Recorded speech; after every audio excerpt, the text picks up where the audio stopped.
Hi all, I hope you're doing well and welcome to the Global Film Funding and Distribution Conference.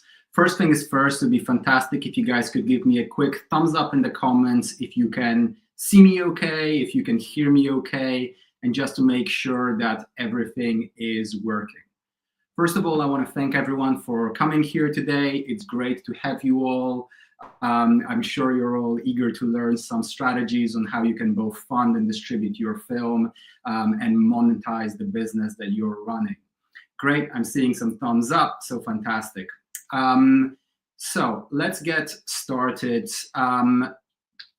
So first thing is first, I just want to let you guys know that the chat is open to all of you. So please use it for networking, for chatting with some of the other filmmakers that are on this conference throughout all the different talks. Feel free to also share any insights that you might have from your own projects on any of the topics that we're discussing. And finally, please use the chat to ask any questions you might have. Some of my team will be monitoring the chat, sending them over to me throughout all the different talks to make sure that I can answer as many of your questions as I can. The other thing that I want to mention is that if any of you purchased any online courses when you were purchasing when you were getting your free ticket on Eventbrite, if along with that you got any type of courses or other things, that will all be sent over to you today at 10 p.m. London time. So if you do not receive that by the end of today, please send us an email tomorrow at info@cinecircle.co.uk or reply to any of the emails that you received from us through Eventbrite, and that will go directly to us. But all of those courses should be sent to you tonight at 10 p.m. London time.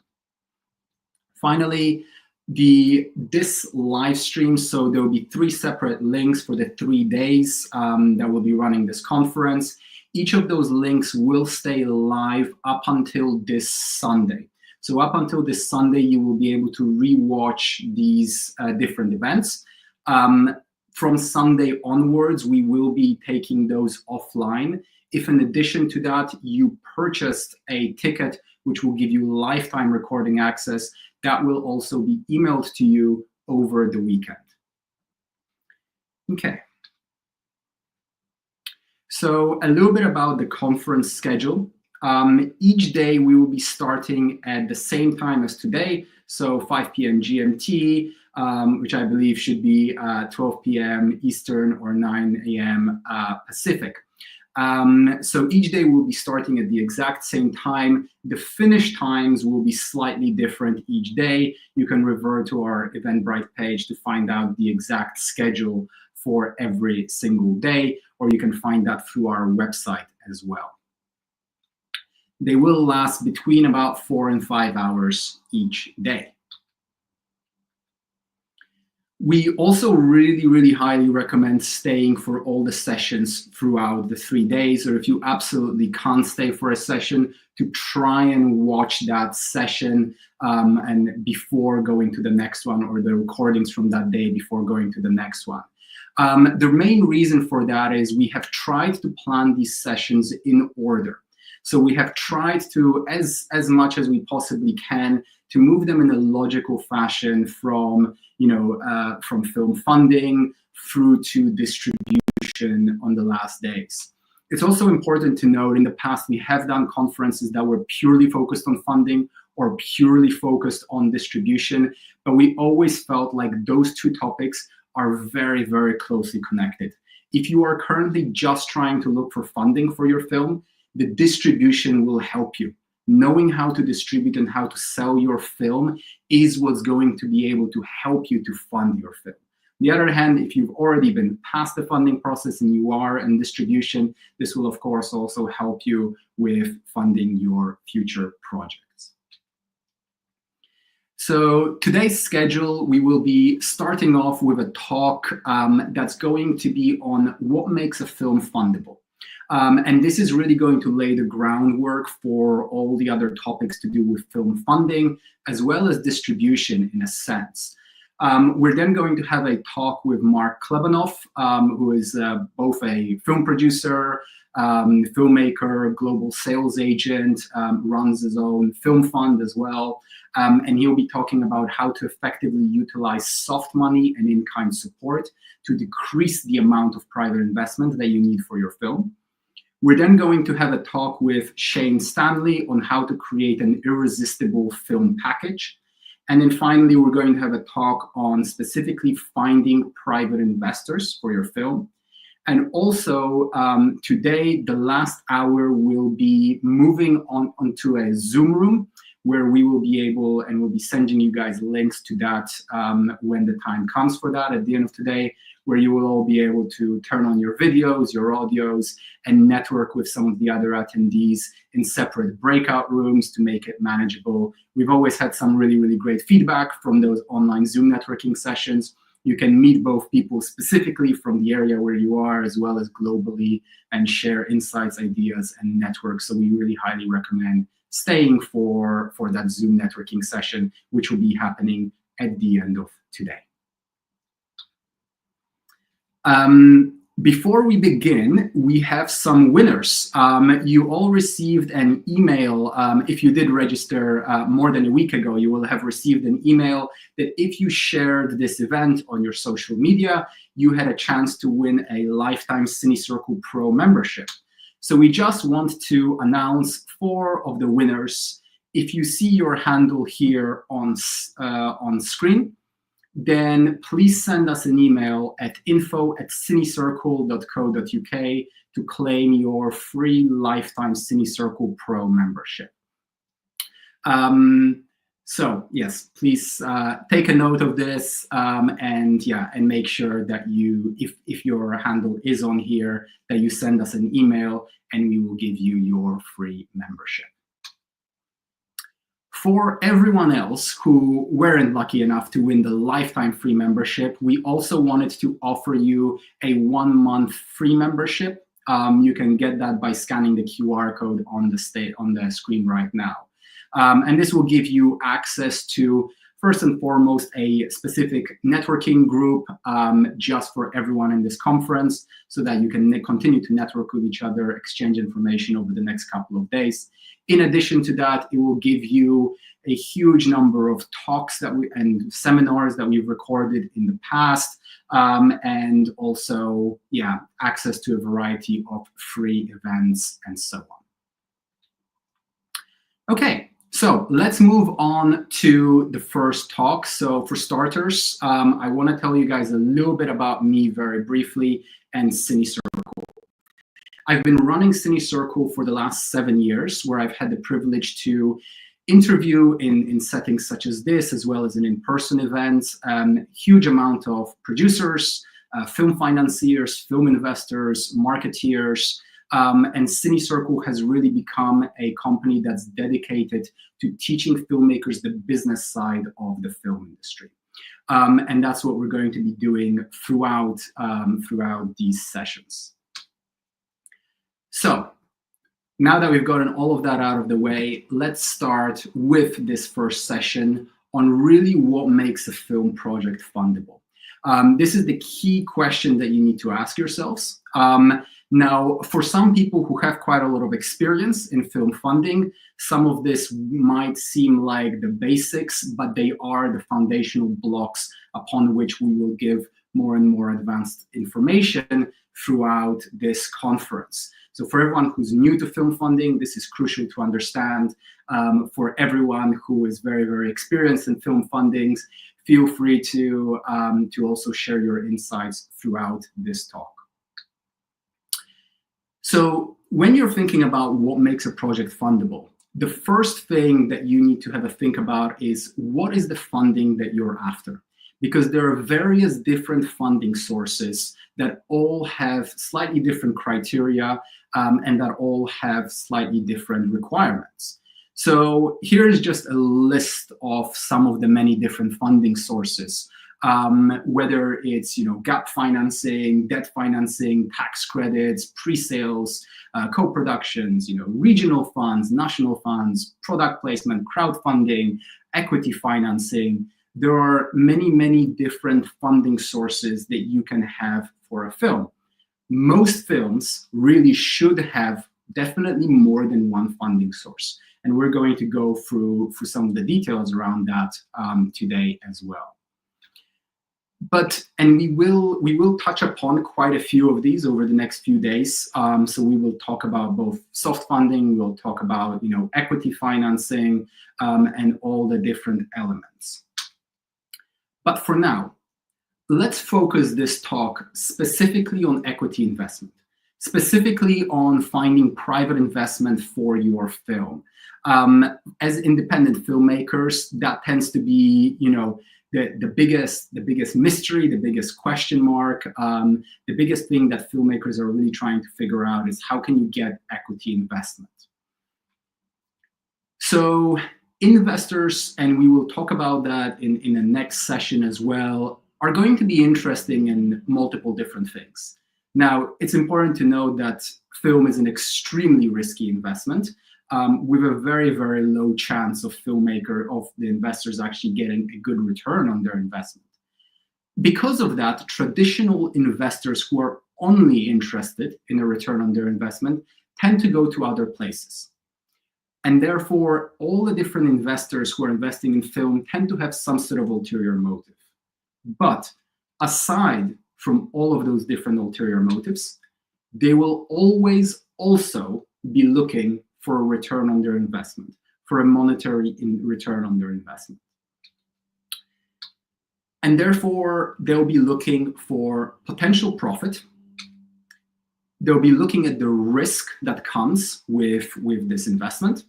And they will also be looking at the timeline. How quickly can they expect to get their money back? So we're going to break down those elements to help you understand the mentality of that private investor, to help you understand some of the language that they might be using, and also to help you understand really how you can speak to them. So let's start off with the potential profit.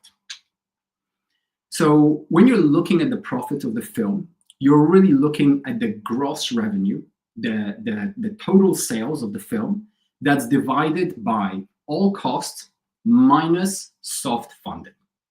And we're going to go through those three elements in just a moment. So let's start off with gross revenue, because there do tend to be some confusions around gross revenue in general. But here we're really talking about all the sales that will come from your film, and there are various different ways that you can generate more sales. Starting off with a theatrical release, moving to online, to having an online release, merchandising, trying to license your IP, use cross-media IP strategies. There are various different ways that you can expand your revenue. But let's start off with this. The gross revenue and the way that investors will look at gross revenue always starts off with sales projections. These are the projections of how much can your film really expect to make. And this is made, a calculation made on various different factors. But it's important to know that sales projections can be done by yourself. They're usually not as trusted by investors or potential executive producers or financiers, but you can do sales projections yourself. There's plenty of information. We're not going to go into the specifics of doing that, but in essence, what you will be doing if you try to do sales projections yourself is finding films that are as closely comparable to yours as possible in terms of the genre, in terms of the budget, in terms of the themes, the topics, the cast that's involved, all of those different elements that makes films similar to each other. You will try to find films that are as similar to each other, and then you will look at what was the revenue from those films.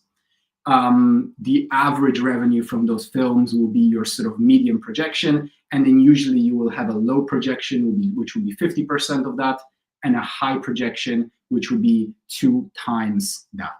So you can do that yourself, but that said, Usually sales projections, the ones that are trusted the most by film investors, will be done by sales agents.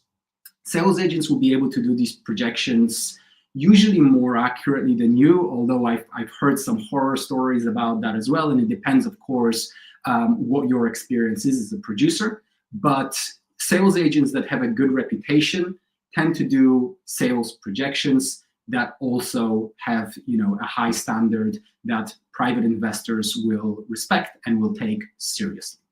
So you can go down the route of getting sales agents to do your sales projections.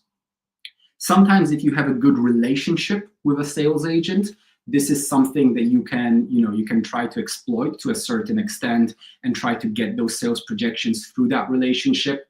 It's important to build relationships with as many sales agents as possible.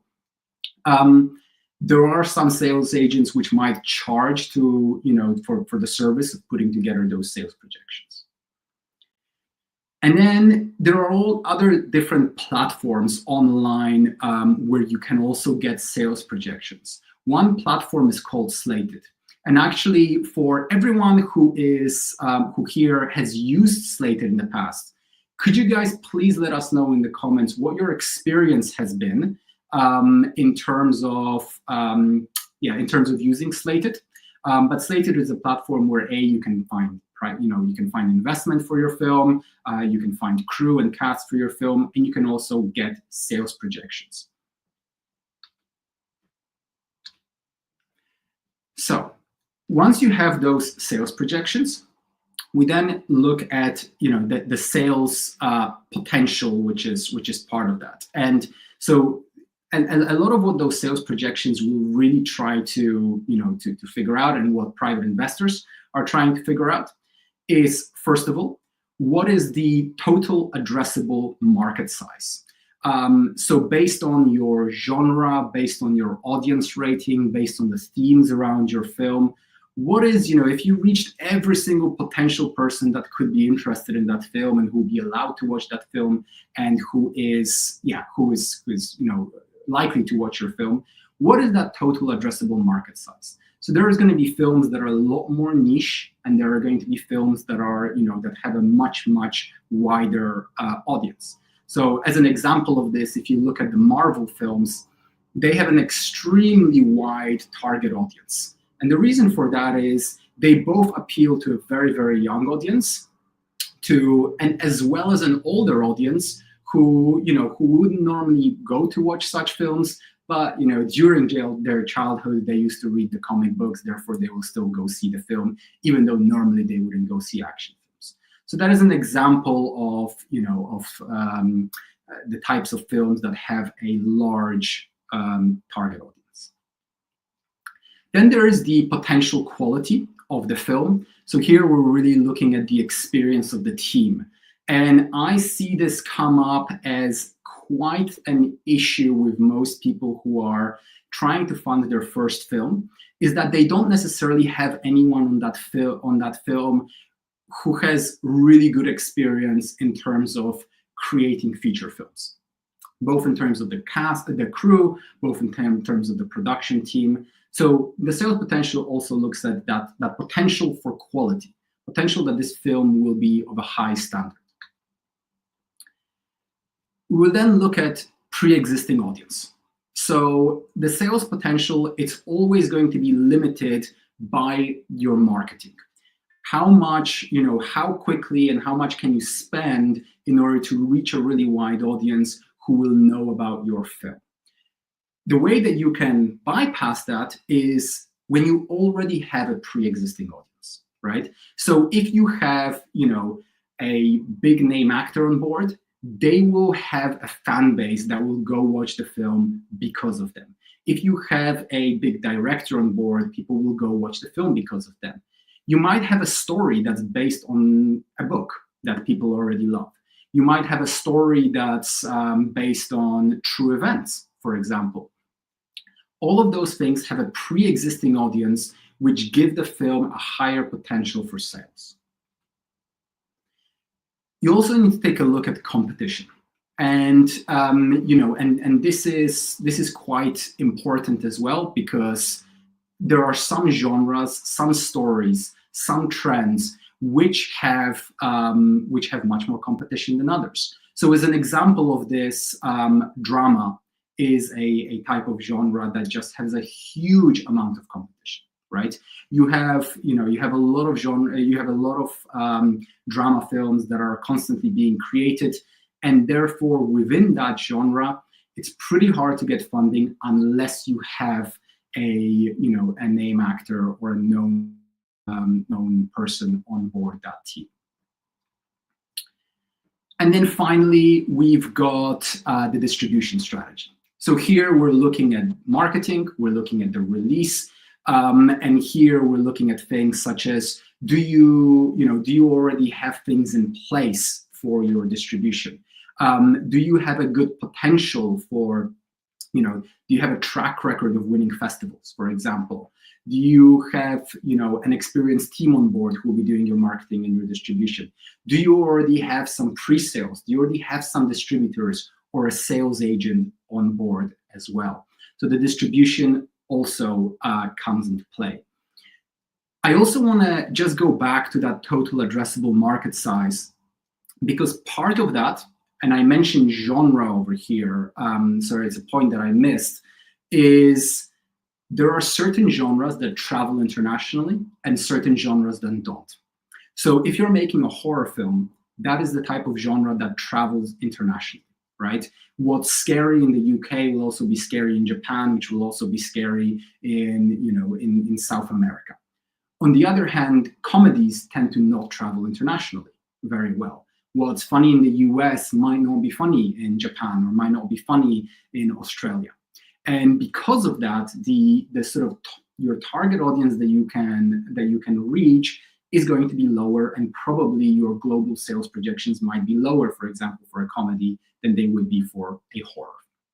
So these are the type of things that you need to consider when you are, if you don't have a film project yet, and you are looking at getting funding, you're looking at putting together a project and then looking for funding, having a think about what type of genre, what type of story, and all of those different elements which can make it easier or harder to fund your film. Then you're looking at all the different costs. So first of all, you have your production budget, and we're going to break that apart a little bit more, but essentially this is going to be, everything that you spend on creating the film, on hiring the crew, locations. You then have all of your distribution costs. So, this will include costs on marketing, costs on, all the admin sort of printing, distribution costs that a distributor will have, all the fees that you will pay a distributor and a sales agent. So there will be a lot of costs that will come out once your film is made. There will be a lot of costs that will come out either upfront through, the marketing, for example, that you might spend, or that will come out as a percentage, taken out of as a percentage of the revenue from your film. So for example, a sales agent might take 10% of any of the revenue that's coming in from your film. And then finally, if you go down the route of gap financing or debt financing your film in any capacity, you will also need to have a think about interest payments, keeping in mind that those interest payments can add up if your film gets postponed, for example. So you have all of those different costs. And I believe one of the hardest jobs as a producer is to balance the costs with sales projections to increase profitability. So what happens with most filmmakers that are trying to fund their first film is that they're trying to raise as much money as they possibly can. I've seen filmmakers, saying things along the lines of, oh, if I just had some more money, then, I could really use this, new camera, which would be great. Or there's this new location and it's fantastic. I would love to use this really expensive location. Or even I would love to hire this actor because he's great, but I just can't afford him. So I want to try to raise more. And this idea of trying to raise as much money as possible, you need to make sure that you are not raising, first of all, you need to want to make sure that you are raising money that is going to be beneficial to the film overall. But second of all, you need to make sure that if you are raising more money, that it will not only result in a better film, but that it will actually result in more sales. And that's something that's very difficult to figure out sometimes. But you really need to figure out on how to balance, really those costs. And does adding that extra crew, does adding this location, does adding, this actor, is it going to justify is that cost going to be justified by an increase in sales projections? And for everyone who is more experienced here in the chat, I'd also love to know, any experiences that you might have where you've struggled or perhaps you successfully managed to balance those costs and actually get more sales because of it. I'd love to know, what some of those experiences might have been. And when it comes to the production costs, I'm going to divide them into the above the line costs and below the line costs. So many of you might have heard this, in the past. So, essentially above the line will be your key talent, your story, your screenwriter, your script, your producer, your director, and some of that key talent. Below the line costs tend to be more fixed. So those are all the costs of, the catering, the locations, the camera equipment hire. If you need a camera and you need a specific camera, it's usually a relatively fixed cost. So that said, the below the line costs tend to stay relatively fixed, where you can have an experienced producer who will look at a script and say, yeah, I can see that this film will cost this much. Below the line. Above the line is where it gets a little bit more flexible and creative. So in terms of the above the line costs, so below the line costs, in essence, you are trying to keep them as low as possible without sacrificing quality or safety. So here, you really want to take a look at your film and ask yourself, okay, how can I possibly bring down the below the line costs without sacrificing safety or quality of the film, right? So is there a location that's really expensive that actually, if I used, some creative planning and so on, I could use a much smaller, much less expensive location that will look just as good with the specific shots that I want? If there is a scene where there is meant to be a huge amount of, a huge crowd, can I shoot this in a different way that I don't need to show the crowd? Perhaps it's just going to be the sound of the crowd that will give that effect. These types of tricks. So with below the line costs, you're trying to keep them as low as possible while keeping the production value and obviously safety. Now, when it comes to the above the line costs, once again, this is where you can get a little bit more creative, because you can cast an actor who you will pay £200 a day for your 3-week feature film shoot, and they can be a great actor, and they can be an up-and-coming actor that's just gotten out of school but is a fantastic actor, and they will do the role very, very well.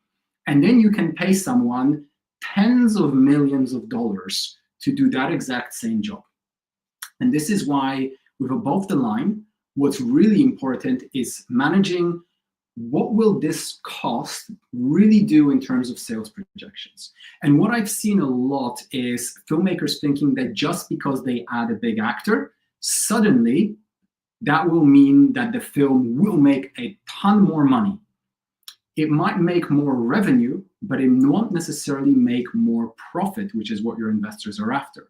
Because if you are, paying $1 million, $2 million for a really big actor, you need to make sure that they really get you $6 million back in sales so that you can start actually seeing a profit. So it's a huge risk. And this is where, for example, having an experienced executive producer can come on board, can come very handy, who will be able to tell you, actually, this actor is going to charge a lot. I don't think he's still going to be that big in a year's time. He might be cooling off. Therefore, distributors will be less inclined to give you a big, minimum guarantee for this film because of this actor. So what you can also, start doing with the above the line costs is thinking globally. So we recently interviewed a producer who spoke about the fact that they were looking for a big name actor for a film that they were shooting. But actually, rather than picking one from the UK or from the US, they picked one from Thailand. And it was a huge actress in Thailand. Because she wasn't from Thailand, she charges less, way less than a huge actor that size would in the US. But it actually grew the sales projections, the global sales projections, so much more in Asia, but at a fraction of the cost that it would if you hired an actor from the US. So there are things like that you can try to do when you're really balancing those above the line costs to make sure that the increase in the costs will, and usually you're trying to get, if there is a cost, you want to get 3 times back in gross sales in order to actually start generating a profit on that. So with that, you always want to bring those below the line costs up and below the costs down, and above the line costs only up if they can have a significant increase on your sales projections. And then you've got soft funding, which is something that I think not enough filmmakers utilize, and definitely not early enough. Having soft funding can be a great way to bring on board investors because it de-risks them in certain ways. So soft funding is, as opposed to equity investment, is money that you do not need to give back to anyone after the film is made. And no one's looking to get an interest on that money. So examples of this will be tax credits, which is something that we'll discuss throughout the conference. So, with tax credits, this is an incentive that will be offered by the government, where they'll give you back a certain percentage of the spend within that country back in the form of tax credits, which is great. It's essentially free for you because you don't need to pay it back to anyone, even if the film makes a lot of money. You've got grants and funds, which sometimes you need to pay back, sometimes you don't. Sometimes you need to pay back only in certain, cases. But generally speaking, a lot of the times, these funds and grants, you do not have to pay back. And if you do, it's only if your film is starting to make a really, really significant amount of profit. So again, they can be great sources of funding. Crowdfunding, which is something that I know is almost writing it here and saying it out loud feels a little bit taboo in 2024. But I know that a lot of filmmakers have not had a good experience with crowdfunding. They feel like it's just begging family and friends for money, and it never, amounts to anything that's big enough to make a difference. But I've also seen, and I've interviewed here at CineCircle, a few producers such as Aaron Kuntz, who has done a crowdfunding campaign where he raised over $1.5 million for his feature film through Kickstarter. I've interviewed a producer here in the UK called Laurie Brewster, who continuously has been crowdfunding over £100,000 every single year for the last 6 or 7 years for his films. So there are some filmmakers and some producers who can definitely crowdfund, and therefore it is possible, but you just need the right strategy for it. In-kind support, which is again something that I think filmmakers, don't like to exploit too much because it feels like you're making a student film all over again. But the more you can get for free, the more you can de-risk your investors, and that should be your ultimate thing that you're trying to do. How can I de-risk my investor, and how can I get them to profits faster? So actually, Marc Clebanoff will be talking about this quite a bit, so I don't want to steal his thunder too much.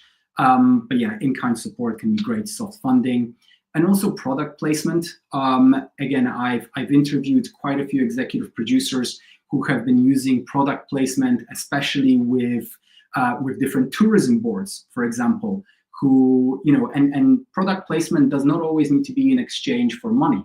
But for example, there was a story from an executive producer who I recently interviewed, and she said they were shooting in Panama, and they actually got the Panama, national airline to essentially sponsor part of the film, to give them free flights, even give them some cash in exchange for featuring their airline in the film. And also, in addition to that, on one day, they were also shooting a quick clip of the airline for them that the airline could then use for their own advertising. So rather than hiring advertising crew and teams, they used that film crew and took about an hour or 2 hours out of their shoot day to help film those things. So have a think about how you can implement product placement as well. But again, the next session will be all about soft funding, so I don't want to go into this detail too much. So that was your potential profit, right? Which is your sales divided by your costs minus soft funding. So always try to play with all three of those elements, right? How can we bring those costs down? How can we bring the sales projections up? And how can we get as much soft funding as we possibly can to de-risk our investors? So speaking of de-risking, let's get into the risk aspect. The risk is huge, right? 97% of films do not turn a profit. And that's 97% of films that have actually been made. There's probably a huge percentage of films that get some sort of funding and actually never even get made or never even have a proper release, right? Which means really when an investor is investing in you and is investing in your film, they're hoping for a miracle. They're really hoping that, wow, okay, I pray that this is going to be the 1 in 500 cases where this film actually manages to get made, and then when it gets made, manages to turn a profit. This is also one of the reasons why a lot of private investors usually have some sort of ulterior motive, where even if they break even or even if they make a slight loss, they're usually quite happy because they got something else in exchange for that as well. But this is something that you all need to keep in mind when you're speaking to private investors, is that this is an extremely risky investment. This is the equivalent of someone throwing money in a brand new crypto coin that no one's ever heard anything about, hoping that it's going to skyrocket like Paranormal Activity, rather than going down like all the other low budget horror films that never see the light of day. So that said, how can we de-risk our investors? And you should always be thinking about that. You, at the moment that your investors give you money, you need to work for them in order to get them as much profit as you possibly can. So you constantly need to be thinking about how you can de-risk them. So the first most obvious thing is try to ask for less, right? This is the idea of bringing down the costs, right? How can we ask them for the least amount of money that we can in order to make the film the way that we promised? Therefore, we will get to sales faster. So first of all, as we mentioned, creative solutions to bring down the below the line budget. And this can be, oh, I've got a friend who's got this location who can do me a deal.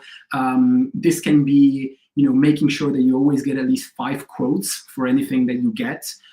This can be, trying to get a big discount from an equipment hire company by including the logo in their film. All these different solutions that you can have, creative solutions to bring down the below the line budget. The second, more soft funding. Can you shoot in a location that offers better, regional incentives? Can you shoot in a country that offers better, tax credits? Can you apply for any grants or funds that might bring down the budget? Can you crowdfund part of the film, right? So having a think about soft funding. More in-kind support and donations. So, again, really thinking about what is your network, who do you know, how can you work with different brands or different companies in order to bring, to get more things for free. And also deferred payments. Are there people on the cast or on the crew who are willing to, work at a lower rate, work at a lower rate, and then get more, get actually some points on the back end, get some, of the profit share. Now, traditionally speaking, in most cases, when you do offer your talent or your crew some sort of profit share, that comes in the waterfall second below recouping the private investment. So any private investors that give actual money, they will be recouped first, and then however you decide to split that percentage, it will be, your casting crew will start getting some of the profit share at that point. What I'd recommend at that point is also, it's common that some of the deals you will have with private investors are that first 120% of their money will be recouped, and then you will go into a profit share where investors will get 50%, producers will get 50%. What I'd recommend is that if you have any deferred payments, you simply tell investors that any of these deferred payments or extra incentives for the cast and for the crew will be directly taken out of your 50% rather than out of both. Therefore, you will never need to ask a private investor, are you okay if this crew gets paid a little bit less and gets a percentage of the profit share? I hope that all made sense. Next, prove that the film will get made. And this can be a difficult one as well. And this is something that a lot of investors are genuinely most concerned about, the fact that the film will just never get made, because so many, especially first-time, debut feature filmmakers, don't even finish their films. So how can you do that? Well, first is bring on board experience. Bring on board people who have experience in the areas where you might be lacking. So if you are a producer and you're a first-time producer on a feature film and you're trying to raise capital for that film, make sure you have a really experienced line producer. Make sure that you've got a really experienced, perhaps executive producer on board who can all help in the process. Make sure that you've got very experienced DOP, director, and so on. If you have too many people on your team that don't have a lot of experience, that will right away scare away private investors. So if both the producer and the director are making their first feature film, that tends to not be the best combination. If you're a producer, try and find a director that has already directed a feature film, and vice versa. Next, picking people on your team who have a proven track record of making profitable films, and films that have done well. So it's one thing to have a DOP that has a fantastic show reel that's mainly music videos, that's mainly short films or even commercials. It's another thing to have a DOP that has worked on quite a few feature films and understands how they might be directed by the director, how much time they'll have on set, and how to work on that kind of a project.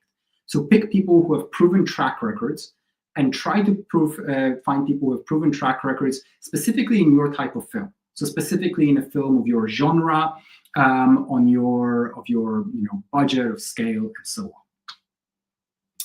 Team with history.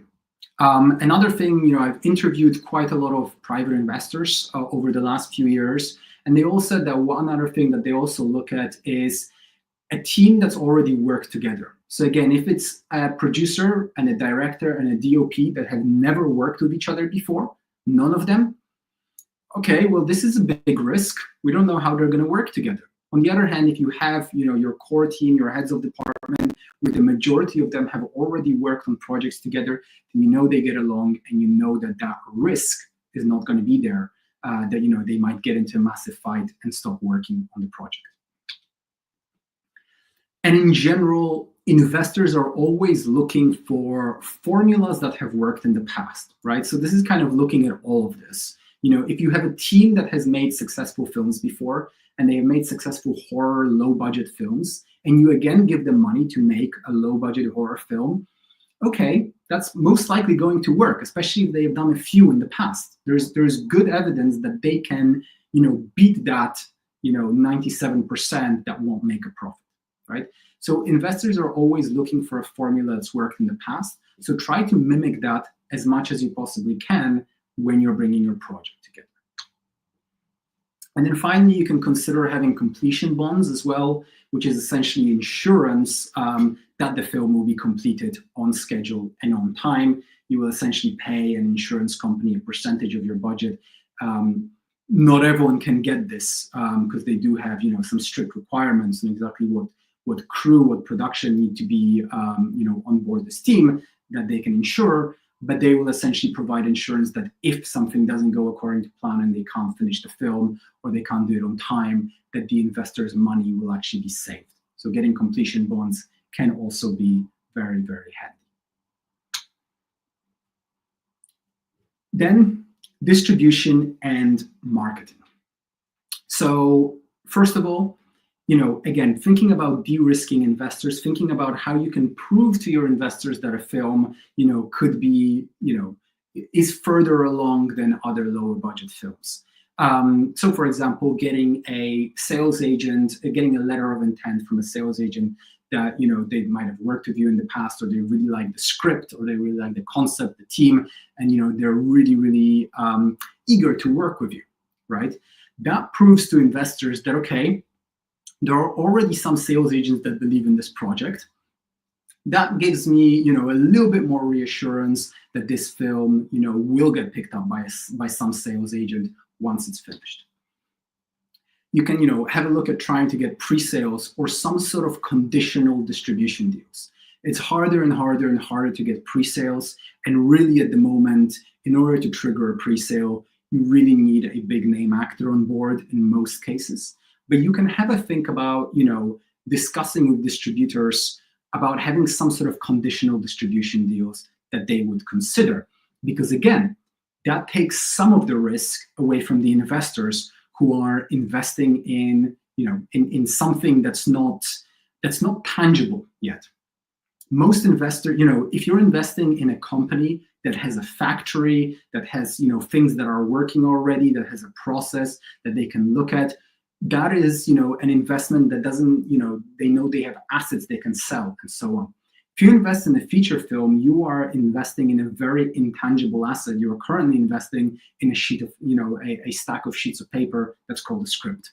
So you need to make sure that you give as many of those elements as possible to prove to your private investor that this film will actually get made and sold. So again, pre-sales or conditional distribution deals are a good way to do that. Having experienced team members or consultants. So this is another thing that, the savvy, marketing-oriented investors will look at is, okay, how will you get your film distributed? How will you get it marketed? Okay, you're going to do a festival run. How are you going to make sure that a festival run is going to do well? Are you going to work with, the festival doctor or film festival formula or any of those other consultants? Are you going to work with a PR consultant, a marketing consultant, a social media consultant?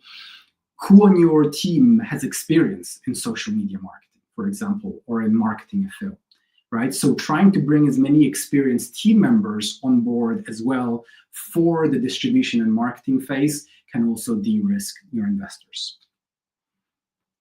And again, coming back to a pre-existing audience, if you have a large following, or if anyone on your team has a large following, and I don't just mean, subscribers on YouTube or followers on Instagram, but the fact that people know about you, you will be able to massively bring down your marketing costs, right? If you're trying to start from scratch and you start advertising on social media platforms when your film is released, your costs will be really, really high. On the other hand, you can probably cut those costs in half if you have a big influencer on board, or if you have someone on board your team who has a large following. And this can be an email database. It can be, following on social media, and so on. And then the timeline.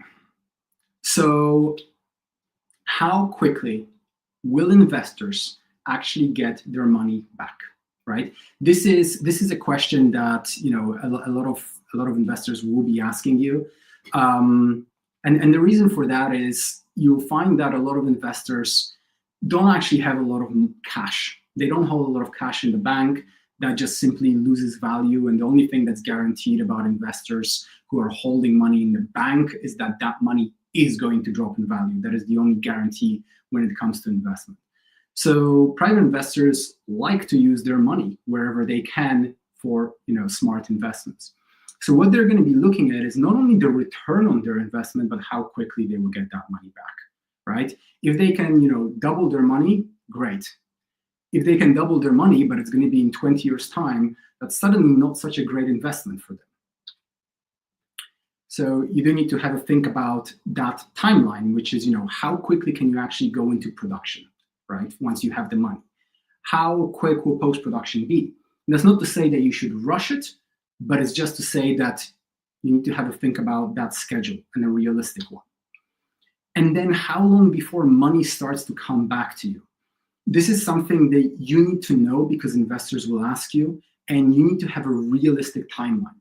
You need to know how long your film will be in the festival circuit for. You need to know how long after that before it's released theatrically, if it is released theatrically, and also how quickly after that money will actually start to come back to you. And I want to give you guys an example of this just so you're aware. If you were to self-distribute your film, and you self-distribute it online, and you go to a platform such as FilmHub, for example, FilmHub will then essentially in an automated way pitch your film to different platforms. So then say your film gets put on Amazon Prime, right? It's going to be a few months before Amazon actually sends any money back to FilmHub, and it's going to be 6 to 9 months before FilmHub sends any money back to you, which means from the moment that your film is released, it could be well over a year, if not a year and a half, before you start seeing any money whatsoever coming back to you, the first money from the first quarter. So you need to have a think about that timeline and make sure that you're honest about that to your private investors. And the bottom line is, I believe your best way to getting your film funded is if you have some sort of an unfair advantage, right? And this is, having something in place that you can beat all the other filmmakers in, and you can have some sort of unfair advantage in order to make that film happen. So what is your unfair advantage? Is it experience and knowledge, right? Are you very, very knowledgeable about the film distribution space because you used to work as a distributor? And therefore, that your unfair advantage based on other producers is you are going to have a much better idea of how to distribute the film, which distributors to approach. Perhaps that could be it. Do you have relationships with sales agents and distributors, or do you have relationships with equipment hire companies who will give you massive discounts, right? Is that your unfair advantage? Is it,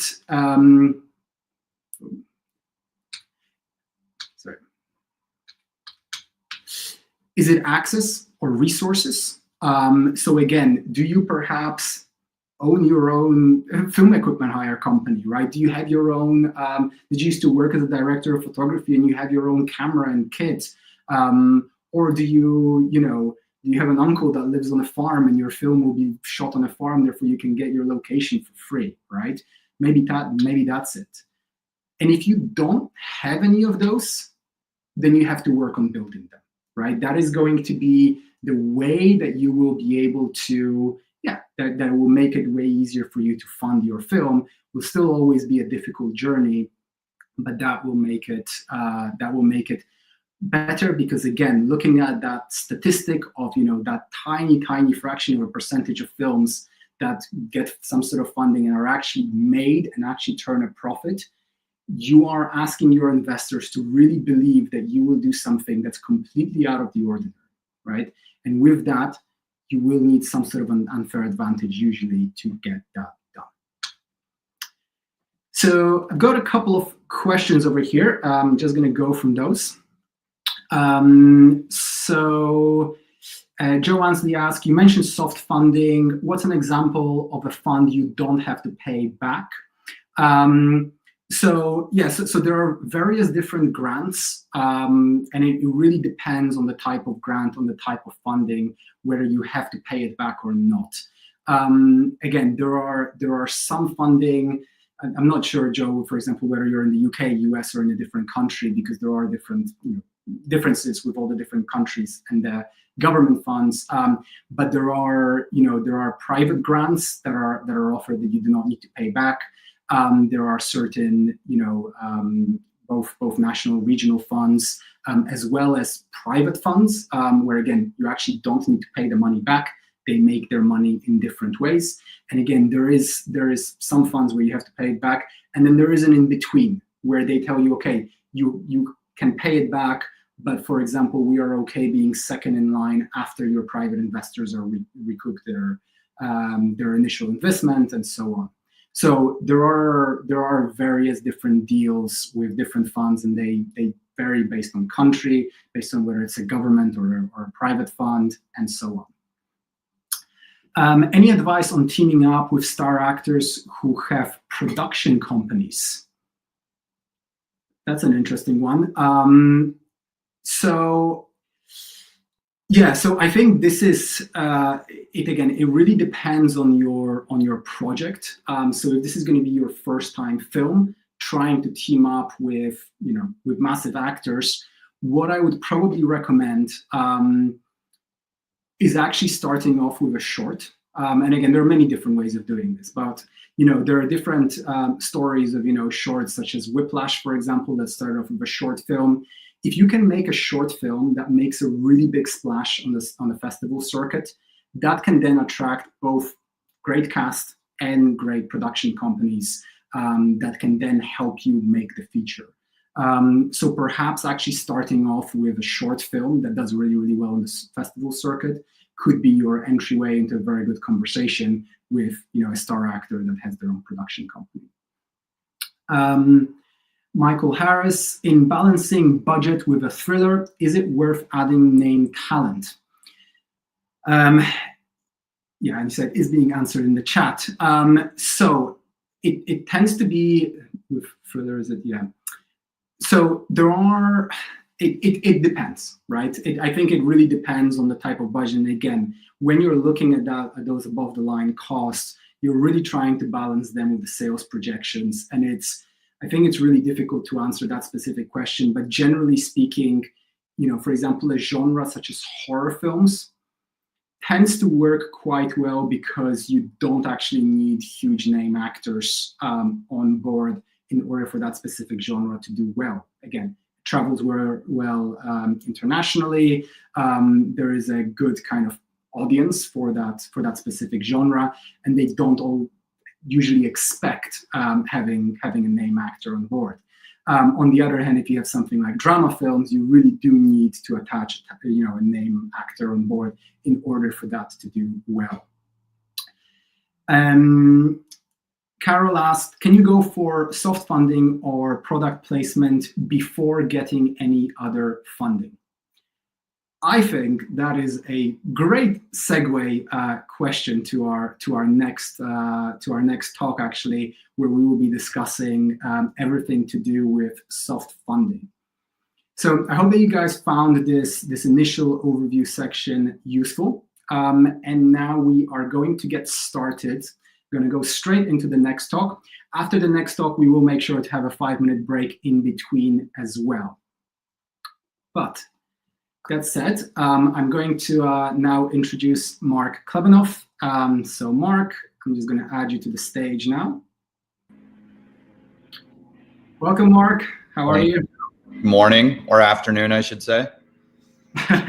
Welcome. Thank you so much for coming and for being here. It's great to have you. It'd be fantastic if you can just start off by telling us a little bit about yourself, about your previous experience, and also what you currently do. Sure. My name is Marc Clebanoff. I am the managing partner of Odyssey Motion Pictures based in Los Angeles. I've been a production company since 2004 and a global sales agency since 2011. We're very active producers. We produce 2 to 4 films a year, features. I literally just got back from 2.5 months in the Philippines. We shot a World War II action film starring Scott Adkins. We're gearing up to do our next one in January. As a sales agent, I sell to all the big guys as well as all the small guys. I sell direct to buyers in 100+ countries worldwide. And in North America, everybody from Lionsgate to Netflix to Samuel Goldwyn Films to et cetera, et cetera. I'm also the co-founder of Indie Film Ins and Outs, which is an online program which is designed to help basically educate filmmakers and content creators about bridging the gap between the creative and the business. Because as I like to say, we all know what we want to do, but very few of us really know what we have to do. So everything I talk about, it's all based on firsthand knowledge. Nothing's rooted in theories or ideals. And everything is through the lens of distribution and business fueled filmmaking. So that said, fantastic. Get into it. I feel like honestly we could have a talk on so many different subjects with you. So I'm sure we'll be inviting you back at some point. But let's try and really focus this talk on soft funding. I think you're quite literally the second talk we are having here, and in the next couple of talks we're going to be talking about private investment, also about distribution and sales and so on.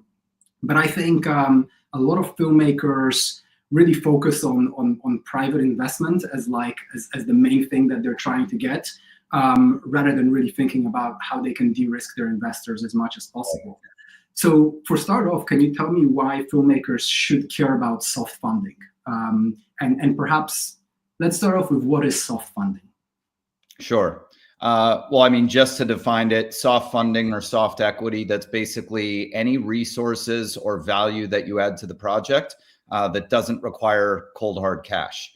So free locations, for example, would be soft equity or soft funding. Again, anything that you can add to your finance structure that's going to bring your actual equity or cash costs down. In the independent world, especially the low budget world, we kind of thrive on that.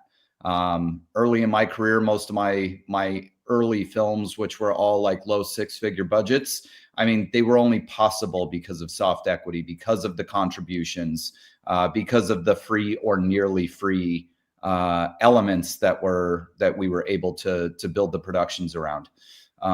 So, I guess a good way to talk about this, it's kind of twofold. First of all, I think one of the biggest problems most filmmakers hit when it comes to fundraising is they're not savvy about making their project investable. Like I said, we all know what we want to do. We all have a pretty clear creative vision. We all have, those ideas of like producing something brilliant that's going to go to Sundance or Toronto or wherever, and then just, somehow magically find its way. But you really do have to build it as a business. Most smart or savvy investors, they're looking for you to speak the language of business, not to just pitch them a dream or a creative idea. Most savvy investors, they want to know how they're going to make their money back. So you need to not only be able to articulate it, but execute on it. So one of the key things is what makes your project investable. Just because you got a great idea for a horror film or an action movie, or you got a well-known actor in it, that doesn't guarantee success. So what are all the things that you can incorporate into the finance plan that's going to make it a worthwhile investment? One of those things is soft equity, which again mitigates the investor's risk by bringing the cost of production down. There's an array of others I know you're probably going to ask me about, so I'll kind of cut that off there. Great. No, I think that's a fantastic introduction. And so we'll talk about all the different various kinds. Maybe starting off with grants and funds. I want to first of all, perhaps just briefly touch upon some national funds and any experience you might have there. I don't want to make that a big topic because I think it is very specific also to what countries work and we're filming in and so on. But can you touch upon any kind of experience you can share about national film funds as yeah. equity? So I'm going to start this by saying a smart producer is always going to tap alternative finance sources like these funds we're going to talk about, and minimize the amount of equity or cash you need. If you're a smart producer, you're going to need 50% or less of your budget from an actual investor. I think starting out, we all just think we got to find that one rich individual who's willing to write the check. But again, as you get further into it and become more educated about the way the business works, you'll see there's things like these funds and soft equity and, an array of others that are going to minimize the amount of money you actually have to raise. So what's the hardest money to raise? It's always the first money. It's very rare that you find one investor or one source of money to cover your entire budget. Usually it's a combination of either investors and incentives or whatever. Regardless, the hardest money to find is always the first money, but you can overcome that very easily by tapping into regional or national incentives. In the United States, we have a federal incentive called Section 181 of the Jobs Creation Act that allows for a massive tax write-off for film and television investments up to $15 million for anything that's shot domestically in the US. A lot of other countries have similar subsidies. Australia has Screen Australia. I know the UK has a national fund, Canadian content. The list goes on and on. I've shot all over the world. There are regional and federal incentives almost everywhere in the world at this point. So again, you can always overcome that challenge of finding your first money by tapping into some of these regional or national incentives that are available to you. And it's really as simple as Googling, most of us have an idea of where we intend to shoot. Depending on where you intend to shoot, look up not only the incentives available, but the film commission in that area or region or state or country or wherever. Reach out to that film commission and find out what is available to you, because there are a lot of tax credits, rebates, tax write-offs, or even grants available to filmmakers and to the arts, depending on where you're shooting. I know, for example, there's a project I'm putting together in the state of Virginia on the East Coast of the United States. Certain parts of Virginia offer grants. Well, they have their state incentive, their 30% or whatever tax credit that you're going to get back for shooting there. On top of that, there's parts of the state that if you shoot there, because they're considered depressed regions, you get an additional grant on top of that. And that's money you don't have to pay back. So these types of incentives and grants exist literally all over the world. When I go to film markets, there are film commissioners from countries and states all over the planet pitching their incentive programs to try to lure productions to their region. That's great. And do you, I actually wanted to ask about how you, thinking about your last, say 5 or even 10 films, how you pick the locations and whether you started off by thinking creatively, like, okay, it'd be great to shoot in this state, whether it's logistically going the majority of crew and cast are in this state, or whether it's thinking based on incentives, like looking at those 3 different elements, like how would they fall or categorize into when I first started out, I'm born and raised in Los Angeles. So I shot all my early movies in Los Angeles based on, budget restrictions. They were very low budget originally. And just not knowing any better. For me, the idea of getting a film made was so overwhelming in itself. It didn't even occur to me to get on a plane and go somewhere else and do it. I just figured, work within my network. As my budgets and my films started to grow, I realized that Los Angeles is actually one of the least film-friendly places in the world. It's one of the most expensive places and one of the places with the fewest incentives.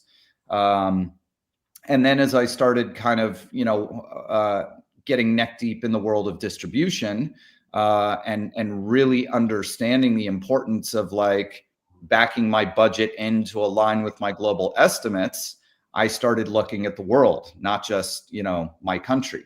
I've shot in an array of different states throughout the United States and tapped different incentives. Most incentives, they're great. They're almost never as great as they appear on paper. They always take longer than they say. You always get a little bit less than you anticipate. It's still free money, so it's still great. But at this point in my career, it's pretty rare that I'm going to shoot in the United States. Not to say there's anything wrong with the United States. You know, there's great incentives in the US, but I find that there's actually a lot more production value in going abroad, especially to third world countries, where I get a huge incentive just in the exchange rate. So for example, I've shot in Mexico, I've shot in Eastern Europe, I just shot a movie in the Philippines.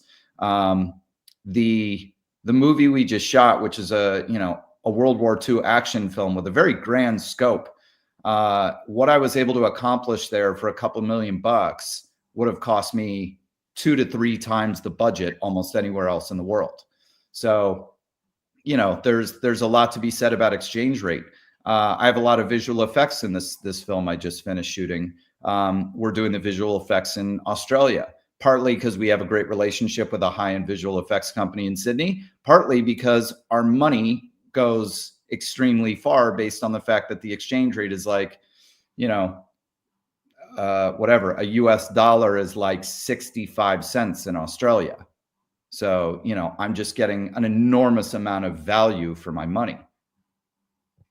That's so interesting. And I think a lot of filmmakers, you know, can take that on and actually start thinking outside the box of where they're filming. I think, you know, I know a lot of filmmakers in London that have quite literally never shot outside of London because they go, well, it's too expensive, but actually it's too expensive to shoot in London. Yeah. But you know what? So, you know, you're in London, you can, you know, Spain's not that far away. Spain is one of the most aggressive incentive countries in the world right now, you know? So unless there's, you know, there's certain things you're never going to be able to do in Asia. You know, if I'm trying to double New York City, I'm not going to shoot in Manila, you know? But if I'm shooting New York, if I'm trying to double New York City, I can go to Bulgaria and do it for a fraction of the cost. So yeah, there's always interesting opportunities once you kind of like leave your bubble. But I get it. If you're just starting out and you're working on super micro budgets, you know, traveling and going abroad may not necessarily be an option. But that doesn't mean there's not an option close by that may still be outside your bubble. Definitely. And can you tell us a little bit about, so I think one thing that I want to talk about is tax credits. Sure. But you know what, let's actually start off with tax credits, and then we can go back to some of the perhaps regional incentives that might not just be, you know, tax related. So regarding tax credits, can you tell us a little bit about why states or governments offer tax credits, what they are, and how they help filmmakers?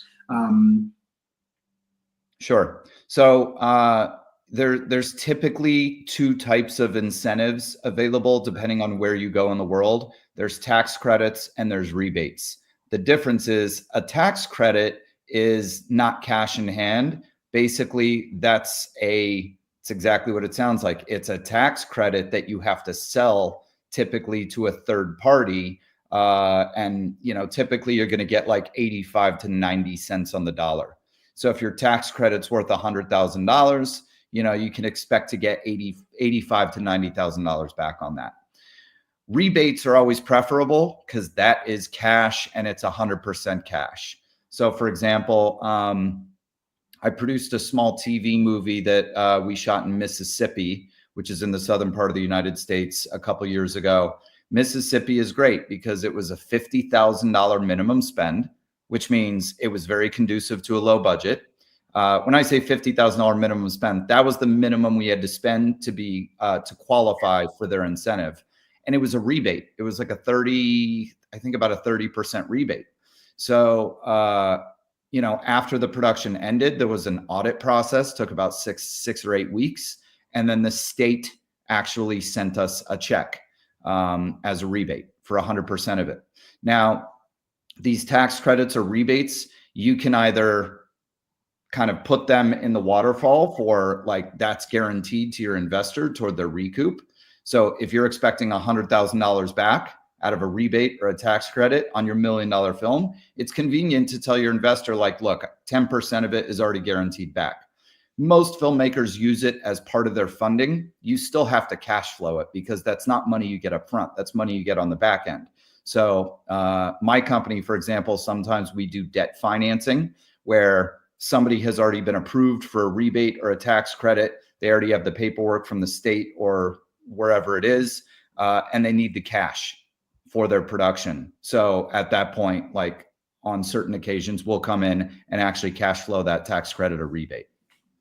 I realize that this is also different perhaps per state and definitely per country, but to first get approved for that tax credit, what does that application look like, and what do the filmmakers need to have in place? Where do they need to be in their development process in order to do that application? So every film commission has their own process, but typically there's an application. They want to review the script, they want to review a budget, and they want to have some sense of where it is in the financing process. The thing is once, at least in the United States, I can't speak specifically for other countries, but in the United States, once you are issued an award letter, meaning they have approved you and they have earmarked those funds for you, if you don't get it into production in a certain window of time, it's going to go away because, again, they're earmarking that money. So if you don't get into production, it's not going to wait around for you for 2 years. You have a window of whatever it is, any 4 to 6 months to get into production. If not, they're going to put that money back into the pool. Okay. I know, other places, like I'm relatively familiar with Canadian content. That has a distribution requirement. It has a requirement that a certain number of the above and below the line people have to be residents of Canada. So, again, everywhere is different, but the bottom line is, why do these incentives exist? It's because movies spend a lot of money. It's economic development. States and regions and countries, they want production because it brings jobs, it brings awareness, it brings publicity, and it infuses a lot of money into their economy. Yeah, no, definitely. And what are for example, I'm thinking in terms of low budget indie filmmakers that we have over here. What are the main reasons why they might be rejected for a tax credit application? I don't know if you've had experience with other filmmakers who might have been rejected. Is that usually because their budget is unrealistic, or what are some of those common reasons? Yeah, typically if there's a rejection, it's because either most of these regions have annual caps of how much, they have a bucket of money, and once that money's gone, it's not available again until the following year. More often than not, when people are declined, it's because the region has either run out of money for that year, they can't meet the minimum spend or requirements, or it's pretty rare that somebody is just so off base that they're not gonna qualify. Usually it's because either it's the wrong time of year and the money is no longer available, or they're not either spending enough, or usually there's a requirement of, like, you have to hire a certain percentage of your cast and crew locally. You know what I mean? So a lot of times you're just not hitting those minimum requirements. From my experience, from what I've seen, more often than not, that's why somebody's declined, not because they don't know what they're doing. Okay. And also, just to clarify, when you hear these percentages of, like, go to Louisiana, it's 35%, or go to New Mexico, it's 30%. When you hear these percentages, that's not a gross percentage. That doesn't mean your gross budget's $1 million and you're getting 300 grand back based on 30%. It's based on qualified spend. There's only certain types of spend that are going to qualify toward that rebate or tax credit. Yeah, and I think that's an important thing as well, because they don't make it easy in some countries. I mean, in the UK now, you have sort of around 50% tax credit, but that's 50% on 80% of the qualified spend, which is then taxed at 25%, which means it's actually 31% or so. Yeah. So they make it seem more and more exciting than it is. Yeah, I hear people misquote the federal incentive in the United States all the time. The 181 is on paper, it looks like 100% write-off up to $15 million. The reality is it's 100% within the tax bracket of the investor. So if the investor is investing $1 million and they're in a 50% tax bracket, they're able to write off 50% of the total, not 100% of the total. So yeah, there's always, look, what I tell my followers and people in our program is like, your job is to make a prospective investor aware of what's available. It's up to them to do the due diligence and talk to their own attorney, talk to their own CPA to see how it's going to best work for them. You need to understand the broad strokes. But again, we're filmmakers. We're not CPAs. We're not attorneys. So, but we still want to know what we're talking about. But ultimately, it's always like, hey, there's this great federal incentive, but you should talk to your CPA about it because it could be really good for you. Do you, for example, work with accountants when it comes to doing the tax credits and doing the applications and actually getting the tax credit, back afterwards? Or is that something that you do yourself? And is that something that you recommend other filmmakers use an accountant for?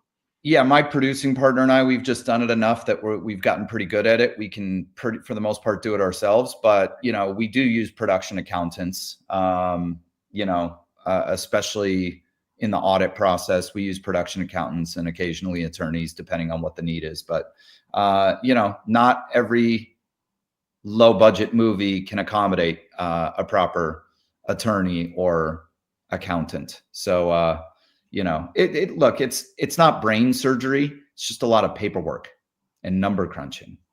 Yeah. I wonder, slight segue here to conversations with private investors, but I wonder whether that level of detail is something that has ever come up while you were talking to potential investors for your film, where they were wondering, okay, there's this tax credit, but how does it really work? And how are you going to make sure that you can get it? And what are the risks involved? Or do the majority of them hear that there is a tax credit and they assume that you'll be able to do it properly? I mean, if you're pitching it, most people assume that you're going to be able to execute on whatever you're pitching. But, it's your job as the producer to make sure that you're going through the motions. I've heard of filmmakers saying, oh, yeah, we're going to get this 30% rebate from whatever state, not realizing they had to pre-qualify for it. And they think that just by being there, they're going to be able to, track their spend and turn it in at the end. So, production and pre-production and all that all starts way before the green light. That's the development phase. The development phase, which is a phase that I think most independent filmmakers completely rush through or skip altogether. That's the phase where you got to get your ducks in a row financially and otherwise, and figure out how your tax credit's going to work, your rebate, your incentive, whatever it's going to be. Because again, this stuff doesn't happen overnight. Yeah, and I'm wondering on that note of the timeline, because as you mentioned, sometimes it can be limited. I think it also depends on the country, but you apply and you get accepted for a tax credit or a tax rebate. You have to start shooting with a certain amount of time. It can sometimes take quite a while from that point to then find private investors. I mean, do you find that you're looking at private investors going, well, I don't have this tax credit guaranteed yet, but we most likely will? Or do you try and get approved for that tax credit and then start to pitch to private investors? Which one comes first? You have to do everything at the same time. It's kind of like, once the film is made, you don't want to do a festival run, then figure out distribution. You want to do them concurrently. Everything about filmmaking is timing. So I don't have a specific formula or answer for that. It all has to be done concurrently. You don't want to go apply for your incentive and have no idea where the money's coming from. On the same front, you want to have, once you're engaged with an investor, prospective investor, you want to at least have had the conversations and established the relationship with the film commission. So like, for example, one of the things I talk about a lot is like having your legal ducks in a row. The best words you can ever hear from an investor are, send me the paperwork. Those are the sweetest words you can ever hear from an investor. Send me the paperwork. Well, what happens if somebody says, send me the paperwork, and you don't have paperwork to send, or you don't have a bank account or a legal entity or anything set up to actually accept money and do a contract? You look pretty stupid and you run the risk of the whole thing falling apart. So same thing with a regional incentive. It's like, even before you're having investor discussions, reach out, establish a relationship with the film commission so that when the time comes, you can pull the trigger and expedite the process. Believe it or not, film commissioners are probably the one of the most valuable resources to independent filmmakers. They're surprisingly helpful and friendly because they want you to come. They want you to succeed. And also, they can very often be a link to other financial sources. So again, it's never too early to reach out and have those initial conversations with film commissions so that when the time comes, you know, A, it's available and you're not just spinning wheels, B, what the process is, and C, you already have the direct line to be able to expedite the process. Yeah, definitely. And I think that's sort of, just relationship building within those commissions, especially if it's where you are. I see a lot of chatter about Section 181 in the comments section, so I want to touch on that a little bit. The federal. I saw that too. Let's yeah. So first of all, it's 100% real. I've tapped it twice myself for my own productions. It is a bit of a moving target. It tends to expire and then get renewed with changes almost every year or every other year. At one point, they even changed the name of it from 181 to like 167, I think it was. But there is a federal incentive. It is very real. Like I said, I've tapped it twice over the course of my career. In fact, there is a very prominent finance company in the United States that is producing very significant budget movies entirely based on leveraging 181. So just to clarify on that for anybody who is curious or doubtful. Is this something, because I believe I read that it's going to be phased out over the next 5 years? Is that or is that part of the? I don't know. We've heard that forever. It came about in the 90s and during the Clinton administration, and like I said, it's evolved and expired and come back and pivoted and whatever. But as of now, it's very real, and it's a great incentive for people who understand how it works. And there's no minimum to it. I made a movie in 2012 that a friend of mine self-financed. It was under $200,000, and he financed it with like savings and credit cards. And he was able to tap 181, and he got a big chunk back. Wow, amazing. I also want to break this down, because I think with the tax rebates and tax credits. So you mentioned tax rebates is sort of cash that you essentially receive after the film is done, once the due diligence is done and so on. Obviously, really important to keep all the, do your own financial due diligence, keep receipts, etc., invoices. Then you have the tax credits, and the tax credits can work in a few different ways, right? So you've got tax credits which can be recouped from your own tax, like in the UK we call it self-assessment, from your own when you do your own tax returns. If it comes up to that tax credit, your own tax that you need to pay, you can get a discount on that. Then there is ones where you can sell to other entities, right. And then there is ones where no matter how much tax you're paying, you can actually get a refund of that full amount. So I think there's 3 different ways possibly that it can work, again, depending on which country you're in and so on. So it can get a bit complex. Yeah. It can, but at the end of the day, it is free money that should be part of your finance plan. If you are not tapping some type of regional incentive, the only excuse in my mind to not tap a regional incentive is because you're getting so much soft equity in a place that doesn't offer one that you'd be stupid not to stay there. And I'll give you an example. I shot a movie in Western Michigan about 10 years ago. and in a small town called Holland, Michigan. We went and shot this little low budget movie, and Michigan at that point didn't have an incentive. But we got so much soft equity. You know, we got like 20 some odd locations for free, and, you know, excuse me. I mean, you name it, like we made a beautiful movie for very little money because we got so much stuff for free or nearly free. So for us, that was a good enough reason to stay in Michigan and not go somewhere with an incentive. Yeah, absolutely. In terms of talking a little bit about, you mentioned deprived areas, which can offer higher, tax incentives and so on.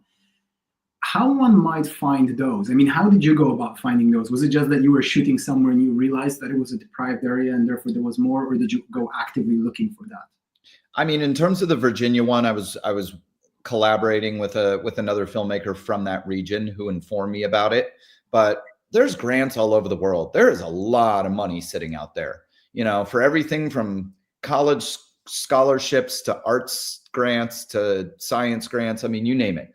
There is a lot of money sitting out there. And, we're all fortunate that we live in the era of the internet, so, I mean, look, everything takes due diligence. I find with independent Hollywood, everybody wants everything handed to them on a silver platter. I get people approach me all the time. Will you come on my project as a producer? Well, what that really means is, will you come on and get my movie funded so that I can go to, it's like, do your due diligence. When it comes to finding grants, incentives, me as a global distributor, I spend exorbitant amounts of time sitting on the internet researching buyers, distributors from all over the world. So it's just, you got to put the time in. It's all there. It's all online. There are grants available all over the world. Yeah. Yeah. And I want to move on to sort of partnerships, securing in-kind support. So you've given one of the examples over here. Do you have any other examples of of film productions where you've received things for free, which helped, and just to inspire perhaps some of the filmmakers on this conference as to what are the types of things and partnerships that you can build with different companies, brands, and so on to try and get either locations or equipment or whatever it might be for free or at a high discount. Yeah. So you hear product placement get mentioned a lot, or product integration, and you'd think on like really low budgets, it's not really available. Product placement money is free money because it comes from a company's marketing budget. So they're paying to place a product or a brand in a piece of content for exposure. So obviously what's going to drive that is like, what's your distribution? Do you have big names in it? Those are the things that get big brands excited. So if you're producing something on spec that's low budget, that doesn't have big names, that's not really mainstream, it's a lot harder to get brands integrated. However, there are still a lot of opportunities. When I was just starting out doing my first few movies that were all in the like low six-figure budget range, I was still able to link up with a lot of brands. I got introduced to an agency that represented a lot of brands for film and television. And they're like, look, your project's not big enough to get you money, but we can give you a lot of free stuff. So like, for example, I was able to license Coca-Cola in one of my movies. Coca-Cola said, well, you're not a big enough movie for us to like give you a contribution, but hey, we're a big company. You guys are just starting out. We want to help you. So they gave us like, I don't know, 100 cases of free product. So it was like Coke, Diet Coke, Powerade, Dasani water, that kind of stuff. I mean, sounds silly, but when you're making like $100,000 movie, that makes a big difference to have all that stuff for free. I remember I went to the agency and I wanted to license Guinness. We had a scene in a bar. We needed like neon signs on the wall. We're like, we wanted to put some real brands. Guinness, same deal. They're like, you can use our signs. You can use our brand in the movie. We're not going to give you money, but we're going to give you like, 10 free cases for your wrap party. Okay, great. And then the agency came back and they said, hey, we'll license, a couple of things for you. We have a new client. They do like women's apparel. It was like women's handbags and stuff. They're like, if you put a couple of these handbags on your actresses in the movie, like we'll help you out over here. So again, a lot of just like free contributions, again, that weren't cash, but still saved us cash. And when you're working on those low budgets, it makes a big difference. Here's the other thing I'll say about product integration. You got to be creative about it. If you're like, well, I have an office scene, so I just want to put Starbucks coffee in everybody's hands, nobody cares. Okay. If you figure out ways to integrate brands in creative ways, though, I'm trying to think of an example. Like maybe you're doing a road trip movie like Little Miss Sunshine, and your hero vehicle is very specific, like, and actually becomes a character in the movie. That's an opportunity to approach like a vehicle brand or something and show that this is playing an integral part in the movie. It's not just like, oh, let's put a cup of coffee or a beer in this guy's hand. The other thing about product placement is, they want their products to be shown in a positive light. My friend ZB Sweeney made a movie a handful of years ago called 2 Tickets to Paradise. Great movie if you're a ZB Sweeney fan. But in the movie, he plays a guy who drives a beer truck, and they end up going on a road trip to a big baseball game. But anyway, he got Coors to not only give him the truck and the brand, but like they gave him a significant amount of money too. But again, he showed it all in a positive light. When you saw them drinking, like in ways that were not shining a positive light on the brand, it wasn't Coors, So you got to be careful about how you show the brand too. Can you tell us a little bit about, just to sort of demystify how that conversation actually looked like when you were bringing these brands on board? I mean, so you mentioned this was through an agency, right? Was it like many conversations, calls, or was it more of like you send them an email and they send you an email back? Like, can you just tell us a little bit about how that process looked like for you? Yeah, it was like, hey, I'm gearing up to do this project. Here's who's involved.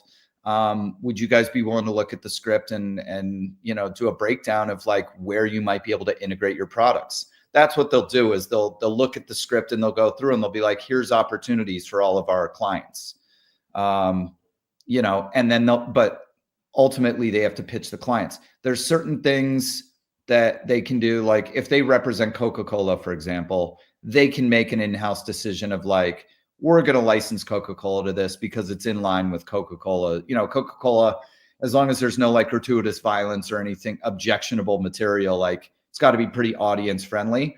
They can put the brand on screen without approval. But if it's like an actual monetary contribution, they have to go pitch it, You have to be very careful in the world of product placement. There's a lot of very nefarious people that like to dangle the carrot of like, I can get you a bunch of free money for your movie. All you got to do is pay me money up front.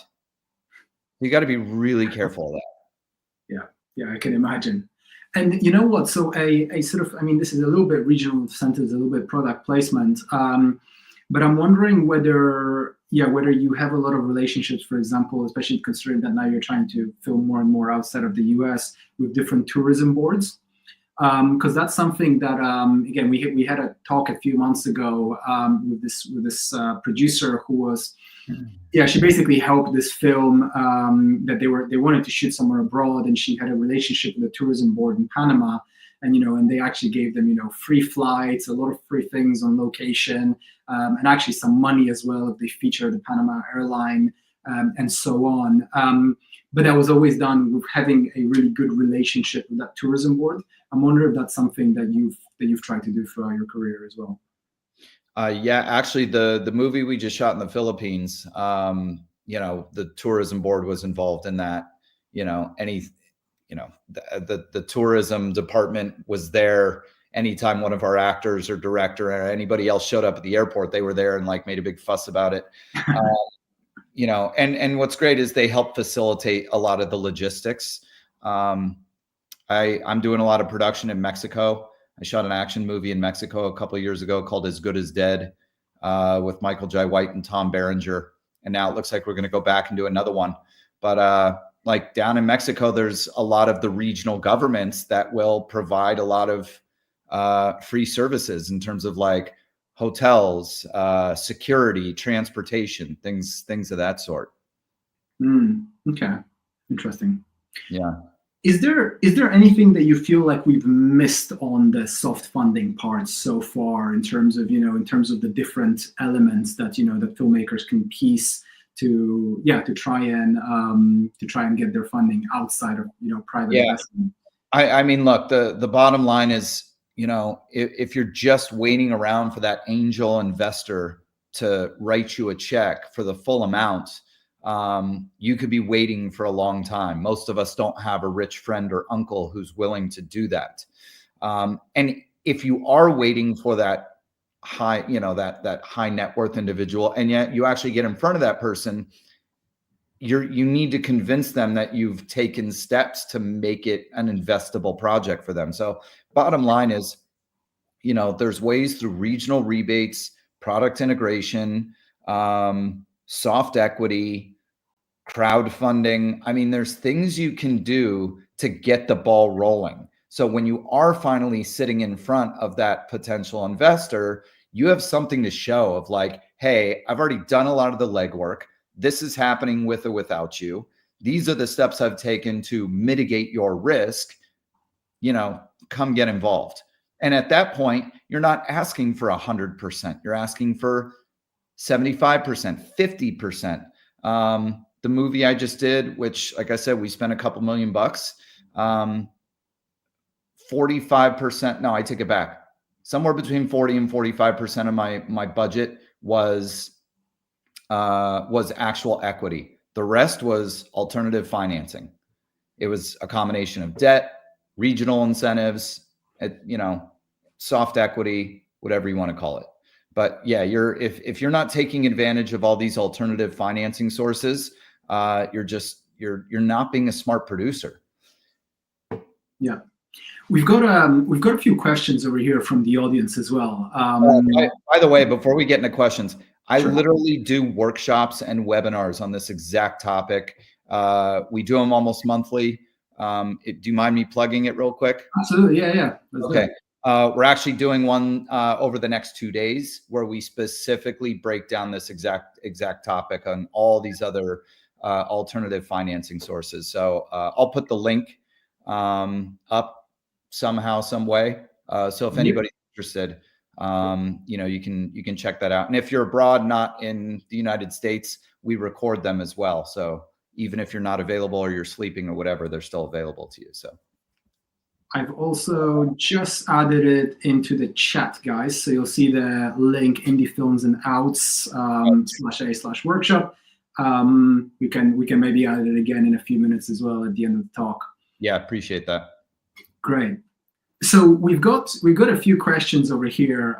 There is one that's come up a couple of times actually, which is tell me about this agency for product placement that you used. Or essentially, is there any other?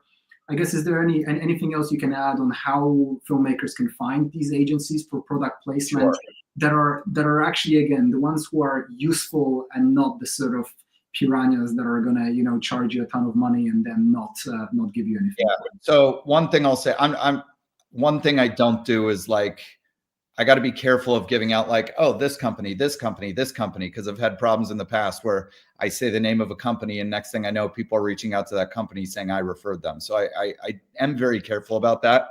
But it's not tough to figure out. There's a lot of big brands and you can look up like who represents them for film and television. There's quite a few of these companies out there that have, a whole client list of, that's all they do is place their products into film and television. Again, anybody who charges you up front, they are full of, what. Like I said, there's some very nefarious people that work in product placement who will tell you, promise you the world in terms of money they can deliver you. All you have to do is pay them 10 grand up front. Do not do that. If anybody asks you for upfront money, they're full of it. Also, you can go to companies direct by reaching out to their marketing department. You know, and look, that's kind of a numbers game. Like I remember, you know, back in the day, I targeted like alcohol brands, I targeted coffee companies, whatever. I'm like, okay, well, let's go to Starbucks. Maybe they're so big, they're like, hey, we just want to help out the little guy.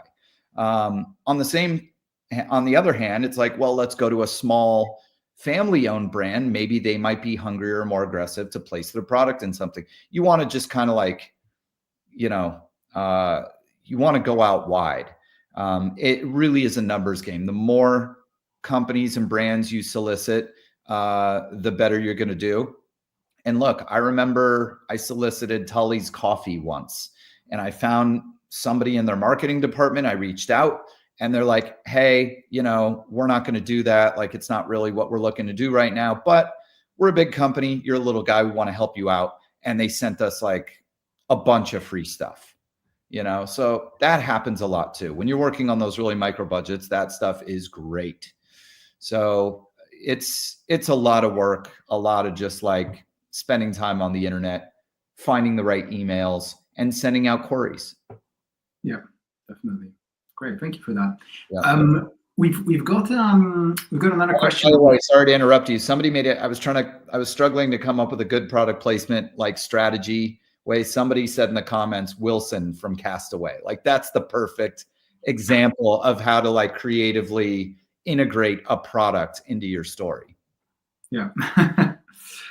We've got another question over here, which is, I have an executive producer from the US. Would they be eligible for 181, even though the film is not filmed in the US? Even though the film is not in the US? It's not being filmed in the US, but there's an executive producer from the US. It's got to be filmed in the US. Yeah. That's one of the requirements. And so we've got a question over here, which is actually not so much to do with soft funding, but I actually like to ask this question pretty much every single producer who comes on, because it's the sort of biggest chicken and egg question there is, which is, how do you get a big name actor to come on board your project, even though you need money in order to bring them on board, but you need to bring them on board in order to get money for the project? How have you dealt with that in the past? The old catch-22. You can't get talent without money, and you can't get money without talent. It's a challenge. It really is. But there are ways to leverage talent. You know, I do a whole course about this, so I'm trying not to give it all away. But there are ways to incentivize talent, agents, and managers. One great strategy is to try to package talent. You know, if, for example, it's like if there's an actor that you're dead set on, and an actor within reason. I get proposals all the time for like $1 million movies, and they put these super A-list actors on there like it's realistic. You got to be realistic about who you're targeting, first of all. And then second of all, you know, again, like going to an agent or a manager, you know, with a specific actor that you're targeting and say, but like, I can also cast number 2, 3, and 4 off my call sheet with you guys. You know, that's one strategy and incentive that's worked well for me. In terms of the money, it's always ideal to try to raise a little bit of development money before you actually put the full budget together. On my bigger projects, we always come up with some development money to be able to back offers to attach talent. I'm fortunate I'm at a point in my career where like I made enough movies now that I have a lot of built-in relationships with talent and with the agents and managers, but it's still a challenge because as I'm trying to get bigger, you know, I'm having to like reach outside my network. But look, you know, script is super important. If you have a really good script and a really good role, that's definitely going to help. If you're able to put even a small deposit on an actor, that's going to make a big difference. You know, first thing agents and managers will always ask, well, is it funded? It's like, no, but I'm willing to deposit the actor. Okay, great. let's have a look at the project. And then on top of that, again, there's ways to incentivize by packaging, et cetera. It's not easy. It's the age-old challenge. And look, earlier in my career, even now, I have projects with huge attachments that I can't get, that I can't move the project forward. So for every movie I've made successfully, there's been 5 or 6 that haven't moved forward. So I have projects in the past that had big attachments that we weren't able to move forward for one reason or another. I have projects right now that have pretty big attachments that it's like we're still trying to find the pathway. So the talent doesn't guarantee you the green light either. But, and look, we're also in a point where I don't think it's having big names in your movie is not as essential now as it was a few years ago. I mean, look at Netflix. Like half the stuff on there does not have big cast. These days, pacing is as essential as casting. And the reason is everybody has a TikTok attention span and they have a billion choices of things to watch. So if people, Netflix and Hulu and these big streaming companies, they're freaking all the distributors out because the distributors are hearing from them, getting feedback from them, basically saying they're looking at viewership metrics and people are not watching things all the way through. So again, when you have something that's like really well paced, it can actually stand out better than something that's not as well paced but has cast. I have a question about that because in the previous talk I talked a little bit about balancing sort of your above the line budget and specifically how much you want to spend on cast with how that will affect your sales projections.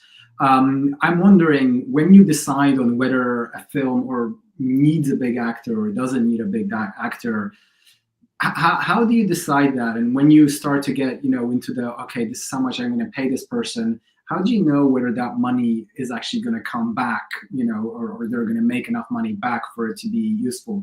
As a global sales agent, is that really based on experience at this point, or how do you get to that calculation on whether there will be a positive net profit on bringing this actor on board? So the question of like, how am I gonna, what makes me decide to chase an actor? If I'm gonna pre-sell a movie, meaning I'm doing the distribution, selling the distribution rights in advance of making the movie in order to finance it, which is how I mostly finance my movies, then I need to cast a certain level of name. Pre-sales revolve almost entirely around cast first, and then secondary script and director. So if you're going to pre-sell a movie, if I'm going to pre-sell a movie, I need to have cast. There's other types of movies that are less reliant on cast, like low budget horror movies, for example.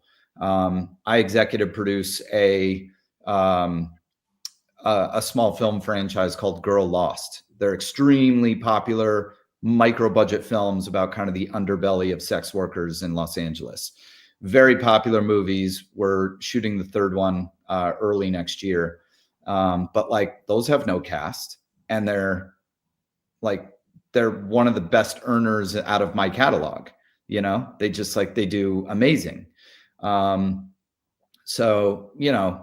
certain genres will always require star power. Like I heard you say in the last one, drama is tough without cast. There's certain genres like action that resonate all over the world because guns and bullets and car chases and fights and explosions transcend language, and every corner of the earth wants it. Whereas like comedy and drama, it's very culturally specific. What's funny to us isn't necessarily funny in Japan or Korea or whatever, and vice versa. Same thing with drama. It can be very culturally specific. So anyway, yeah, those are tougher to get away with without some level of cast driving it. You can make a great action movie, well-made action movie, or a great horror film with no well-known cast, and it can stand out. But like, look at the look at the streamers, look at Hulu and Netflix and Tubi if you're in the US, and you're just like scrolling through. It's volume. They're just, it's not like the Blockbuster days where you just had the shelf and there was only so much space and only so many movies. The shelf is in the cloud. There's a room for all of it. So it's not about getting your movie on the shelf. It's like, how do you make it stand out? Yeah. And there's movies that have stood out, like the Girl Lost movies, that have no big names, but they just hit because of the pacing and the subject matter. Yeah. Again, pacing, you know, I talk a lot about like the opening 5 minutes of your film. Distributors and sales agents, they only watch the first 5 minutes of your movie. If it's great, they'll keep watching. But we know in the first 5 minutes if your movie is going to sell or not. So like if you're making a comedy and it's not funny in the first 5 minutes, done. You know, if you're making a horror film, it's not terrifying in the first 5 minutes. If you're making an action film and there's not action in the first 5 minutes, you failed. You know, you got to nail your genre right up front, you know, going back to the script phase so that you can set the right precedent for distribution. Yeah, and don't put a big opening title. Yeah, that drives me nuts. You're not a James Bond film. Yeah. Everybody wants to see their name on the film. Put it on the end. I see it in trailers too. People send me these like 2.5, 3 minute trailers full of names nobody's heard of or cares about. It's like, not interested. You're trying to sell it, you know? Yeah. Leave all that stuff out. Send me a nice like 90-second trailer that moves. I get so many trailers from filmmakers. I can't even get through the trailer. How am I supposed to be expected to get through the movie? Yeah. Marc, thank you so much. I mean, this was such an insightful talk. So many useful nuggets of information. And for everyone, once again, I am going to put the link again in the chat. So again, Marc is running a workshop over the next couple of days, which that doesn't conflict with the times of this conference either. So yeah, so if you guys are interested, definitely check that out. There's lots of great information there.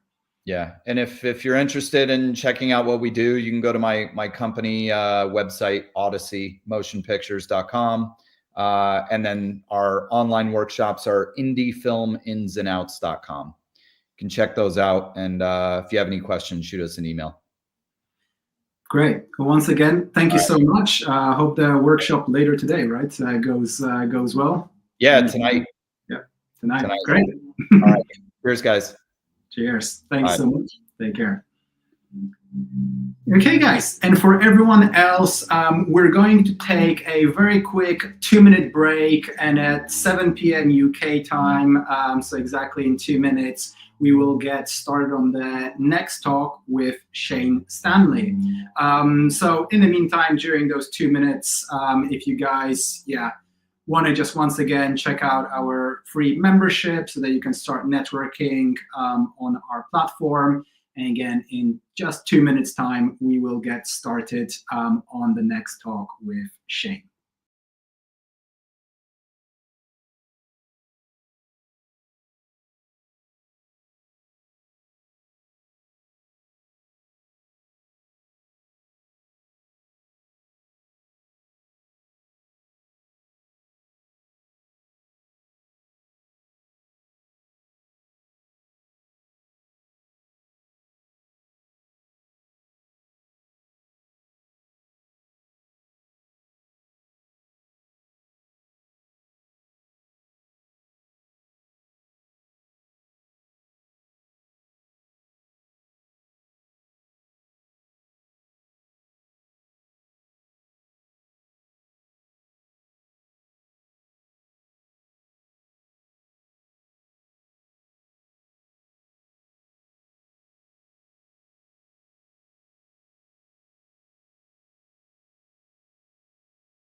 it would help if I would unmute myself.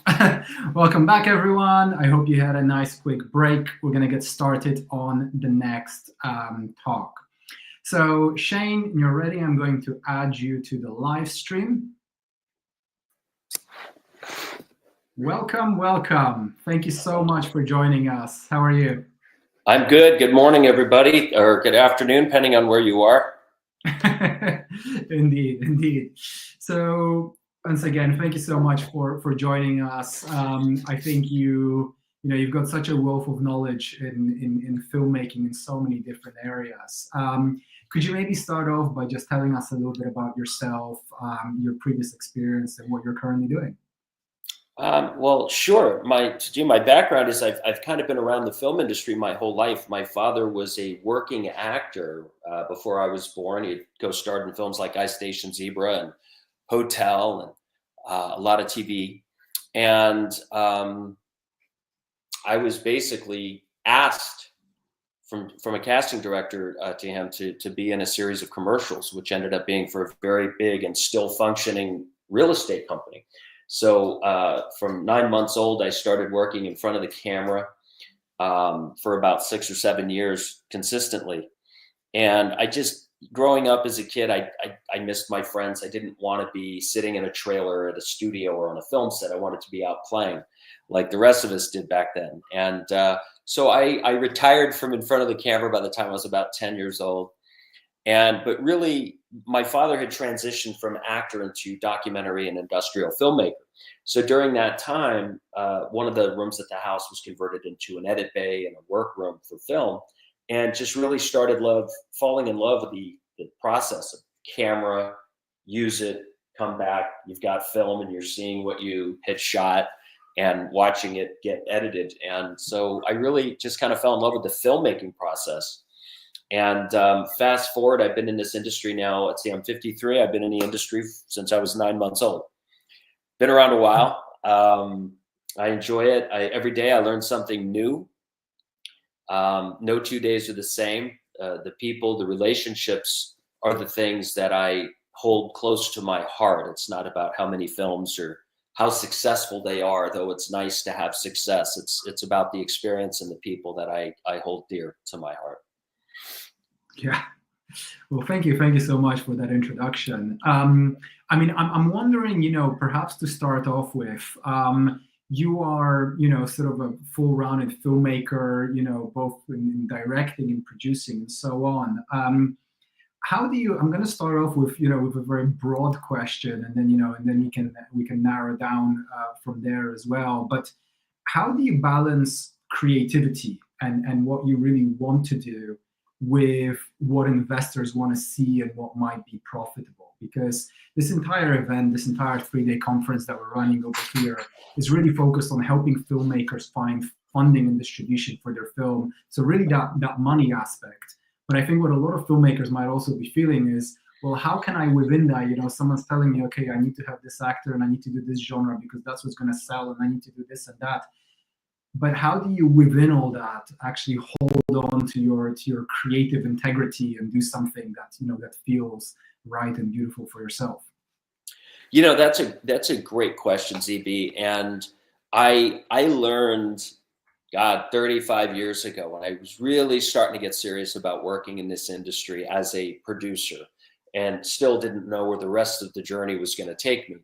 And I was working closely with a dear friend and mentor who's no longer with us by the name of Zalman King. And Zalman was responsible for 9.5 Weeks and Red Shoe Diaries and a lot of really well-known high-end erotica films and series back in the 80s and 90s.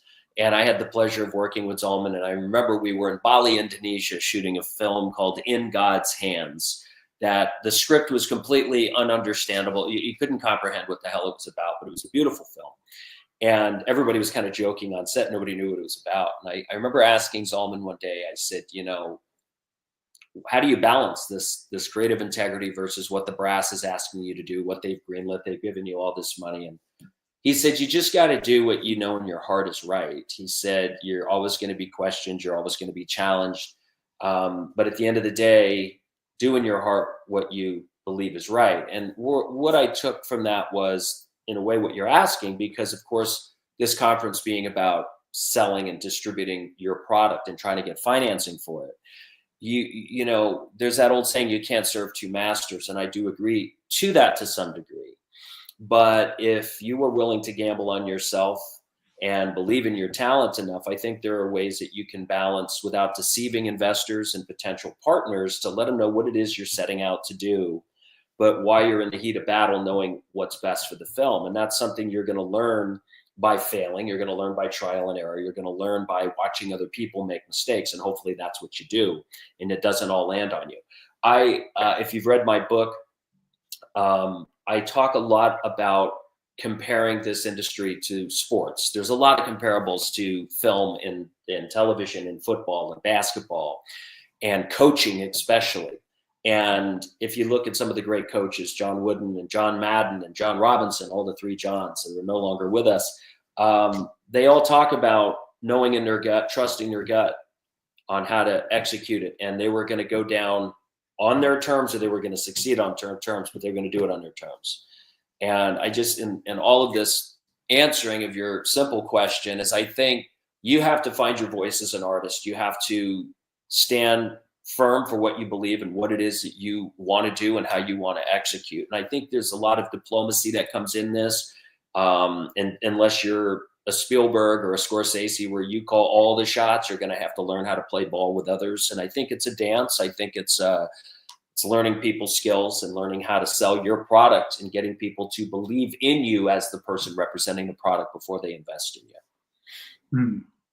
That's so great. And I think I want to dive into, in a moment, into the now and the future of, both funding and distribution in a sense, and, perhaps get some insights on how filmmakers can better fund and distribute their films.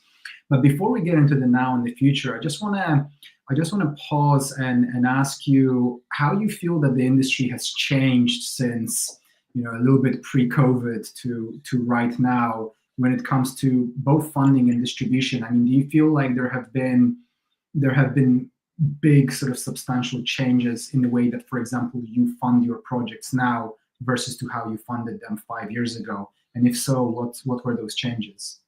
Well, that's a very valid question. It's a very good question, a very current situation. And we are going through another evolution and still trying to find our legs. I can even back you up further. I remember in the 80s and early 90s when we were making films, you would have a good script, you hope, you would attach some stars, you'd make them some guarantees, and you would go to Cannes, you would go to Toronto, you'd go to these markets, even AFM, and you would bring the star and some mock-up posters and say, we're going to make this movie and it's going to cost $12 million.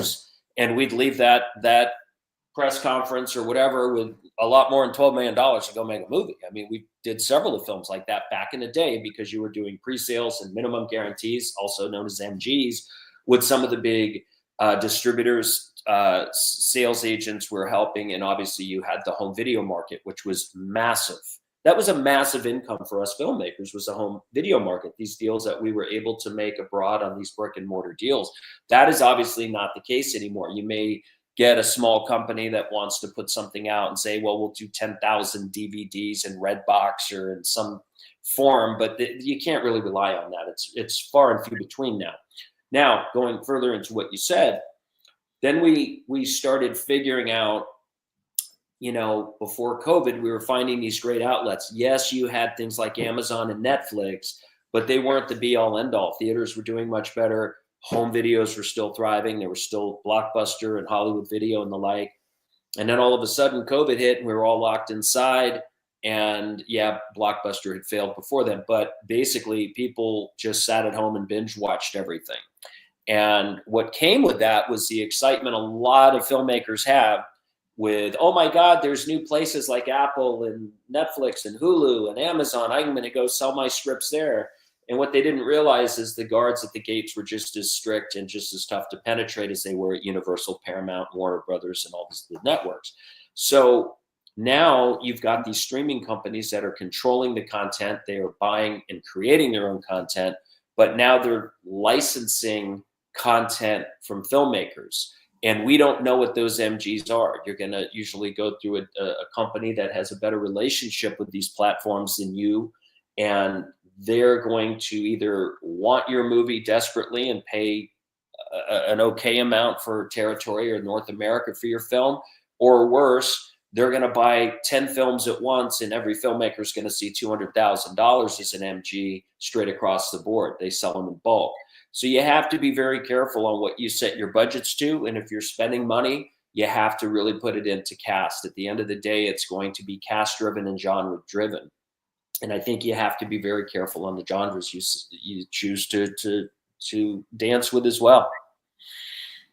Do you feel like, I guess I'm wondering if you can give some examples perhaps on projects, from the recent years that you've worked on where, you had a project and you thought, okay, this is great, but how can we make this more marketable? Let's either throw in, I don't know, this actor, or actually let's shoot it in a completely different location to get much better tax credits or anything like that. If you can give us some examples of how in the past you have made, you have added elements to your project to either help fund or market that film or make it more marketable. Well, I think that you have to think first and foremost genre. I think you have to decide what can you thrive in. Is it going to be romantic comedy? Is it going to be action? Is it going to be a thriller or horror or, just a drama? And I think that you learn, as we all do, we learn from trial and error. You could have a drama that does well with the right cast and people pay attention, it's globally successful, and then you could try it again and have an absolute flop. I think a lot has to do with cast, because at the end of the day, you have recognizable and, as we call, bankable faces, people that will justify budgets.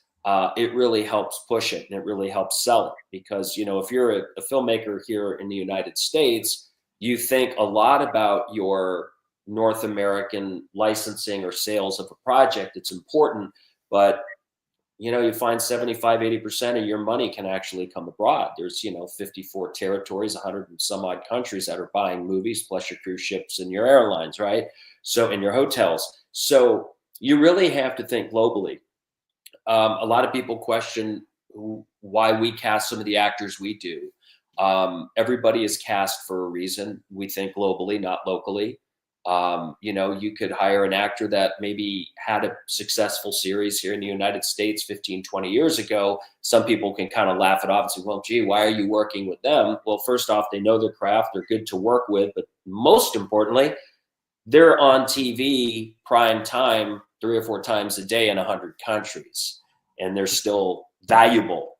You got to look past the red carpet bullshit here in America and really look beyond that, pardon my French, and say, what are we doing here collectively, globally? And that's kind of what we do. We obviously want people that are going to have some appeal here in the United States and Canada, but it's really important these people also have some pull in other countries. And when you're working with smaller budgets, sometimes independent money, you are limited in what you can afford.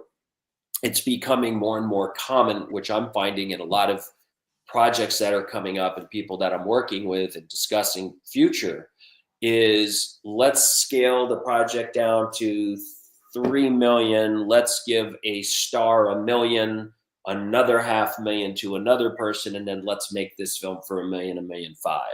That's starting to become the norm.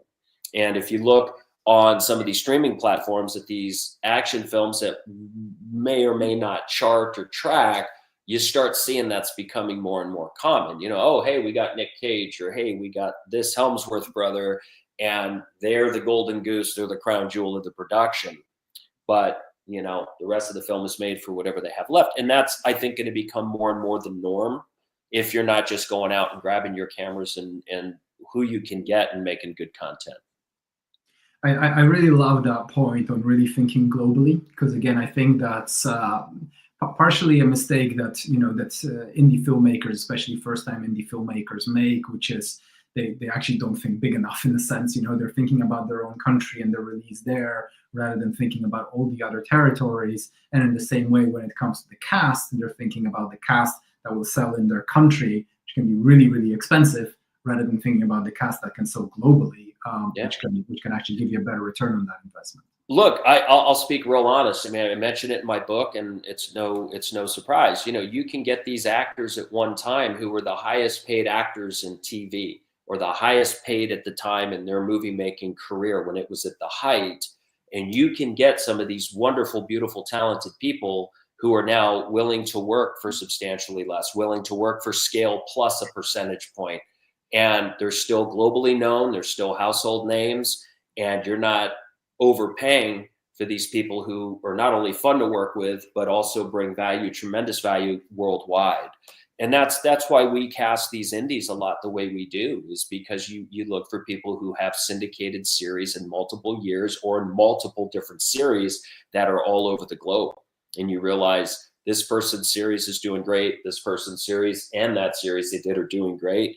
And you know, you just have to think, you really have to think outside of your backyard when you're a filmmaker, because I will tell you firsthand, as an indie filmmaker, most of your monies will come from around the world. Really interesting. I want to move a little bit to how you pitch to investors for your film, and sort of get any kind of tips and insights that that other filmmakers, you know, who are watching us right now can get from it. Because I think a lot of people who have never approached private investors in the past, there's this big mystery around it. Like, who are they? Where do they come from? And how do those meetings actually look like? How do you go about, you know, finding investors for your film and finding the right investors for your film who are interested in it? You're not going to like the answer, and I can assure you, I can assure you, most of your audience is going to get really upset or disappointed, because it's called relationships, it's called time. I have done, produced, or been involved in the building of probably close to 50 projects, and I think 2 or 3 have happened from out of nowhere. They are relationships, they are invested, they are time, and they are showing the kind of human being you are and showing people with money that they want to work with you. It's trust. Every financier I've had that I have a relationship, that relationship started very bluntly with, don't ever try to pitch me a movie or something, man. I ain't giving you a goddamn dime. Okay. And you have a choice. Do you pivot and walk because you didn't get what you wanted, or are you genuinely interested in building a relationship? And that is something that I stand by. I know there are people out there that are slick and put together these pitch decks that wow the world. And there's a lot of people running from investors because they haven't been straightforward and transparent. I don't do pitch decks. I don't do presentations. I don't do a bunch of stuff. I have relationships with people I have built trust and a rapport with, that have, as I call it, summered and wintered with me, that have been through good times and bad times and have never asked them for money. I've been invited to their family functions, weddings, gatherings. And let me tell you, you are constantly being observed when you go to these things. People don't realize that they try to be one of the in crowd. They drink too much. They snort their Coke and they chase around the married women or whatever. And that shows investors you're not somebody that they're going to trust. And I believe firmly in that. You know, I have always been of the school of people will work with you and invest in you because they like you and they trust you. And as we get more and more advanced in technology, I find that more and more people are looking for that quick investor that they could find at a cocktail party, at a horse race, or whatever it is they do that they think money swings. And it's very hard pressed to find that. It's about conducting yourself in a certain way. It's about proven success and a track record. And if you don't have the success and the track record, we all start from ground zero. You got to go out and create your own content. So people that like you and believe in you or have contacts to people with money can see you're in it for the long haul. You work hard. You're committed to a craft. The most success I ever had with investors was not having Gridiron Gang with The Rock at #1 for 2 or 3 weeks in theaters. It wasn't running Charlie Sheen's company for 3 or 4 years, having a bunch of $12 million films we produced that made people a lot of money. The most success I ever got, or the most I ever received in launching a career, came from investing $500 of my own money and making a presentation. I didn't call it a short film. It was 45 minutes. It was a pilot. I was more looking to show a TV series possibility. And we shot it in 3 days and knocked it out on DSLR cameras and got good locations and talented actors and had no money. And that was seen by Sumner Redstone, who used to own Viacom. Sumner watched it. He called me at 10 o'clock at night and said, I saw this thing you did. It looks amazing. It looks like you spent $1 million. You're going to get a call from Brad Gray tomorrow. Brad, God rest his soul, was the president of Paramount. Brad called me the next day and started introducing me and taking me around the lot and introduced me to more people than I had met in 20 years. And I say that because a lot of people say, oh, well, you made movies and you had this. Yeah, I did. But when it came down to taking control of my career and wanting to be my own boss and making content that I believed in, I had to figure it out. And we sold some things around the house. We didn't have a lot of money. We sold some things and got $500 together and got a great crew to work for 3 days and some great actors. And we asked them to bring their own lunch. We'll supply the ice chest so you can keep it cool. Wow. And that's what we did. You know, I think this whole concept of building a relationship, I mean, we do live in a world right now where people want everything, they want it really fast. And the amount of times that I hear, like, you know, literally like, what is that bar where all the investors hang out, right? Where can I find that bar so that I can go over there, pitch to the private investor and get the funding? In the same way, I think there is a lot of people who, you know, as you mentioned, you know, perhaps in the 80s or so, and you could have, you know, gone to AFM and walked out with money. That's not necessarily the case anymore. Can you give us some examples, you know, well, perhaps naming the name or anything, but just, you know, 1 or 2 stories about someone you've met in the last, say, 5 or 10 years that has eventually ended up being an investor in your project, how you met them, how you kept that relationship going, and how you eventually turned them into an investor? Well, a lot of my relationships go 20, 25, 30 years. So it's, you know, you do encounter people often on a set, especially if you shoot out of your nest. If you start shooting abroad or you start shooting in different parts of your country, film sets attract a lot of people. They're like, you know, moths to the flame. And you can be shooting somewhere in, you know, Kansas and in the cornfields, and you could have a crew out there and you turn around, there's 15, 20 people just spectating, and you find out, well, this guy's a doctor and this guy's a neurosurgeon, this guy's a real estate investor, or this woman owns Walmart or whatever. And you're constantly being watched. And to go back to your real question is, for me, it's being introduced to people. And look, not all of us know millionaires and billionaires. They're hard to come by, regardless of who you are and what your status is. And I've grown up around some pretty interesting people, and I have discovered that everybody has fallen into my life by a set of circumstances that were rather unique, whether it's a friend inviting you to a party and you're at a party not having a good time, and there's another person there who's not having a good time, and you strike up a conversation and a person and you generically become friends, and then you later find out what they're about and who they are. And that's always the test. It's like you can decide, am I going to sell myself and hang out with this loser just to hopefully get money one day, or am I generally going to take an interest in their life? And I really think a lot of it is on the filmmaker to, so much of us are like hummingbirds. You know, we see a pretty flower, we want to go, we don't get the nectar out of it we want at that minute, we bail, we go look for another flower. Every relationship that I've had with financing, except, as I said, maybe 3 or 4 over the course of all these years, have been from nurtured relationships, sometimes 15, 20 years before they ever discussed making a movie. I had a phone call. I knew a guy 25 years. We were friends. He was very wealthy. And I got a phone call one day from his secretary out of the blue. And she said, so-and-so has a hole in their schedule. They've been thinking about you. We know you don't live far from his office. Are you available tomorrow to have lunch? And I was like, oh my God, I'd love to. I hadn't seen this person in a few years. We just are past, but we always stayed in touch, Christmas cards and email.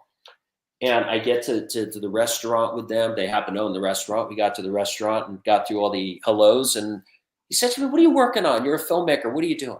And I started telling him about what I was doing and what I had been doing, and just never thinking it was going to go past that. And he looked at me and he said, you know, you've been a loyal friend for many years and a friend of the family, and we've watched you do business, and would you get me a script? I'd like to see it. And, you know, I know your previous guest, who I have a lot of admiration for, I thought he did a great lecture, talked about nothing better than hearing from an investor, send me the papers. Well, I sent him, I said, I got a script in the car. I went out and gave him the script before he left.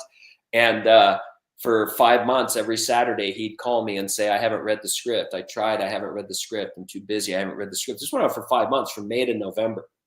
He finally called me to his office and he said, I feel embarrassed. I haven't even looked at the script and I don't know how to read a script. It's something a lot of people need to remember. Investors don't know how to read scripts.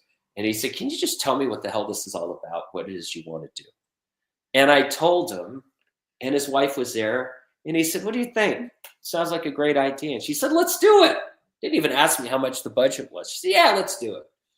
And that turned into a very long relationship that went on for many projects and many films and many years.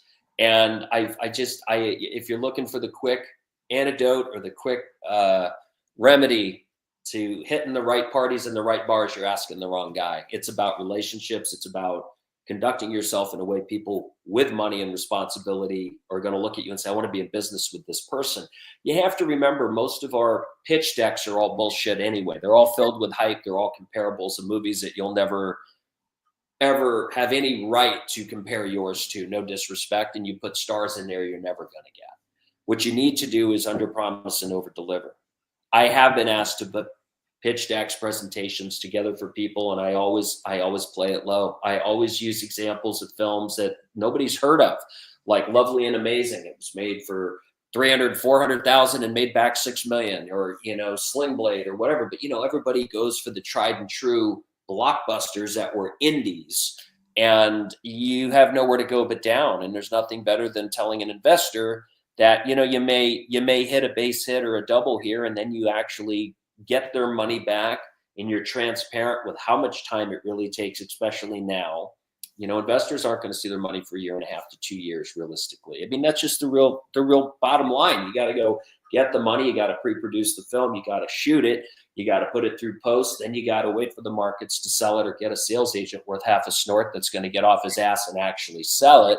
And then those things have to be delivered. And then they've got 90 days from delivery to actually pay you in chunks of what they're going to pay you. Or if you make a crappy deal with one of the streamers, then they're going to wait even longer. So you have to be transparent and honest with your investors. That's everything, is transparency and honesty. Don't sell them a bunch of bull and hype, because they're going to be down the road with you and they're going to be very upset. And one thing I pride myself on is repeat customers. Our investors have invested multiple films with us, good, bad. They've stayed with us, and that's because we're transparent with them. Yeah, and I think that's which is also another answer that most filmmakers don't like to hear, is what's the easiest way to find investors? Have past films that have been profitable or that have done well, and have investors from those films that continuously come back. Yeah. Yeah. I mean, we could go on for hours about the right way, the wrong way. And I don't think any two filmmakers have had the same journey. My journey has strictly been invest in relationships. Look, I've met a lot of billionaires and a lot of rich people that probably would fund films that I can't be around. I don't sit around and waste my time. I don't like somebody. I don't and nurture the relationship.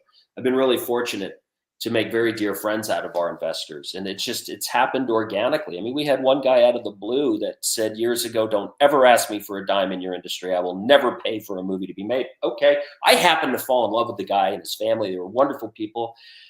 During the pandemic, the guy called me and said, hey, I found a restaurant that's open. You want to have lunch? We had lunch. And he said, I'm worried about you and your film family. I know you guys haven't worked in a long time because of this pandemic. Are you all okay? And I said, well, we'd rather be out working. And he just said, well, if I gave you something, could you go make something out of it? And, you know, that came out of nowhere, you know, and that's how things happen. And it was nurturing relationships. And that's all it is for me. I think, you know, based on what you've said so far, I can see that you've had a very relationship building mindset. So you've never just gone to look for an investor just for the sake of money, but it's always been relationship building. The other one is you seem to be genuinely interested in people. So when you speak to an investor, rather than thinking about your project and money, you become invested, you know, interested in them.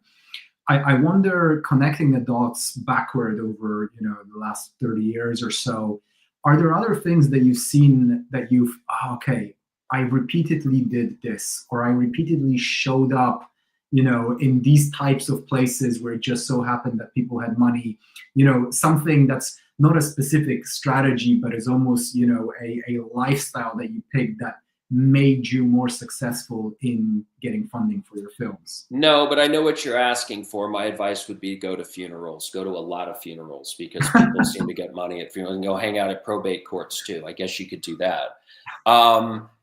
No, it's been, hey, I'm a personal trainer and I'm giving away 2 free hours of training this month. Please come be my guest. And you go work with a personal trainer who happens to have an unbelievable financially stable clientele, that he learns what you're doing. He says, I've always wanted to be in it's always the personal trainers. I've always wanted to be in this industry. I know a guy. I've taken more meetings with people my personal trainers and workout buddies have introduced me to over the years. I swear if I had a nickel for every one of those meetings, I'd be funding studio projects. And no disrespect, I love their passion, and it does happen. I mean, look at, it does happen. But, it seems that when you have opportunity, what my advice is if, you don't know people and you don't have a surrounding of people around you that have access, it goes back to where we are in the life and times. I am very anti-reclusive. I'm very anti-lock yourself in and wait for it to come to you. I don't believe anybody's going to knock on your door and offer you something for something that you haven't gone out and shared with the world. And what I've learned is, in the day and age, if you've noticed, we've become more and more reclusive and more fragile.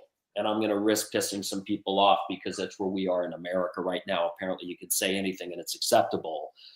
People are becoming more and more isolated, more and more reclusive, and more fragile. Break out of that now before it becomes a lifestyle. And when people offer you to go places, say yes. When people invite you to gatherings that you may not feel up to, say yes.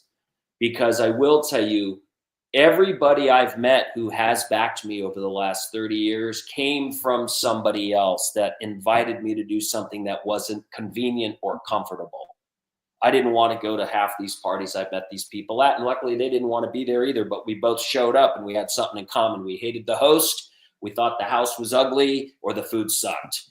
And that's the one thing that made our connection work. Or I was invited to something from a friend of a friend who had an extra ticket and I didn't want to go, but I went, and I met somebody who ended up financing 9 films, and they would have financed 10, but sadly they passed away. These are the kind of things I'm talking about. You have to allow yourself to be uncomfortable. You have to be selling.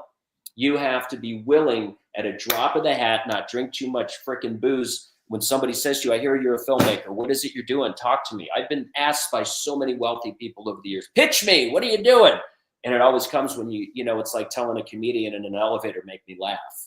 And I just think that you always have to be ready. You have to work on your people's skills. And I know it's hard, especially for writers. They live isolated. They live in a box.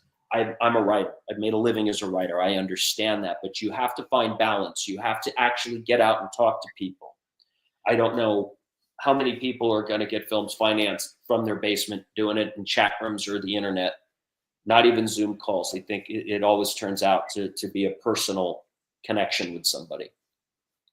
Yeah. And you know what? So one thing that really comes out at me when I hear you speak about this is a lot of people really focus on their professional life when it comes to interaction. So, a lot of the advice that I tend to get from producers when I ask this type of question is go to film networking events, go to film festivals, and so on.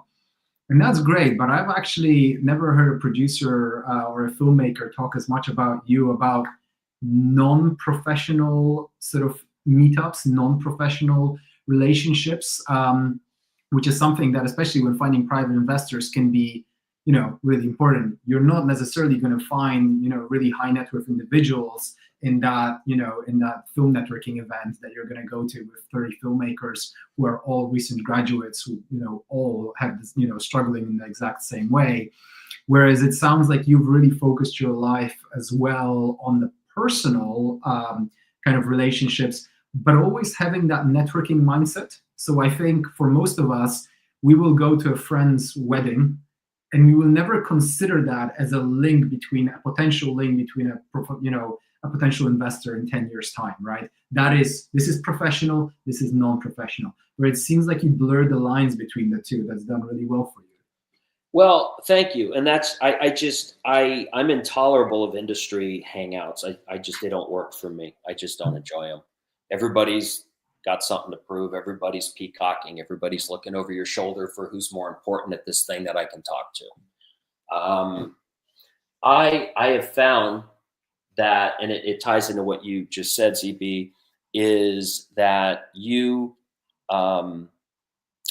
get one shot. You get one shot to make a first impression. That's an old saying. But you got to realize the rich people that we seek to back our products, 9 times out of 10 are a lot smarter than you. No disrespect. You may be brilliant in one way, but you're obviously needing them.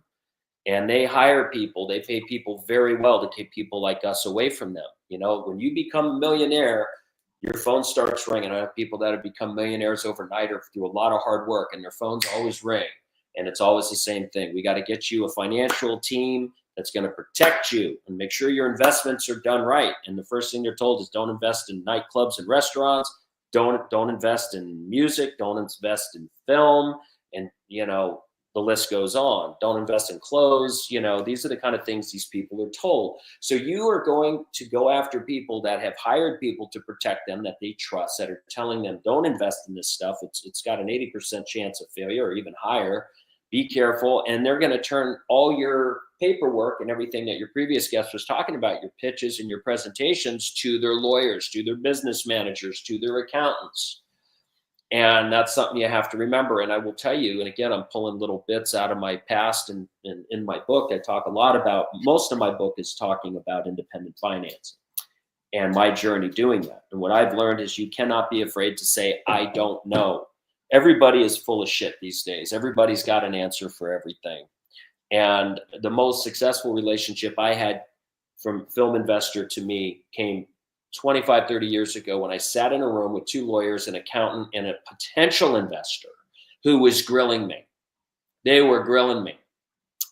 And they asked me a question, and I said, sir, I don't know, but I'm going to get the answer for you. And that did 2 things. It instantly showed them that I wasn't afraid to say, I don't know, that I wasn't going to tell them what they wanted to hear or snow them with a bunch of bull. It showed them that I legitimately don't have all the answers, but let me find out for you. But you know what it did?